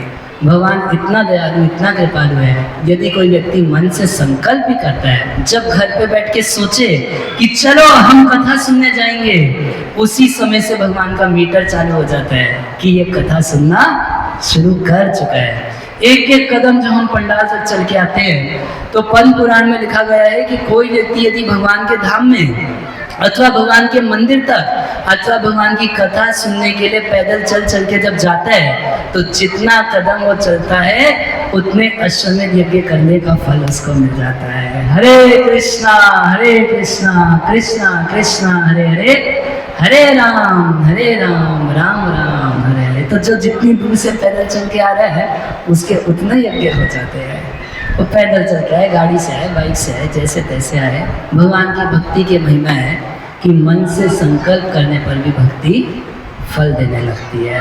अन्य चीज़ें मन से करने पर कोई लाभ नहीं। आप बोलिए हम स्कूल जाते हैं मन से, तो क्या टीचर पास कर देगा? नहीं होगा, वहाँ जाना पड़ेगा। मगर भक्ति मन से करने पर भी फलीभूत हो जाती है। तो फिर अगर कोई प्रैक्टिकली उसको करेगा तो कितना उसको लाभ प्राप्त होगा।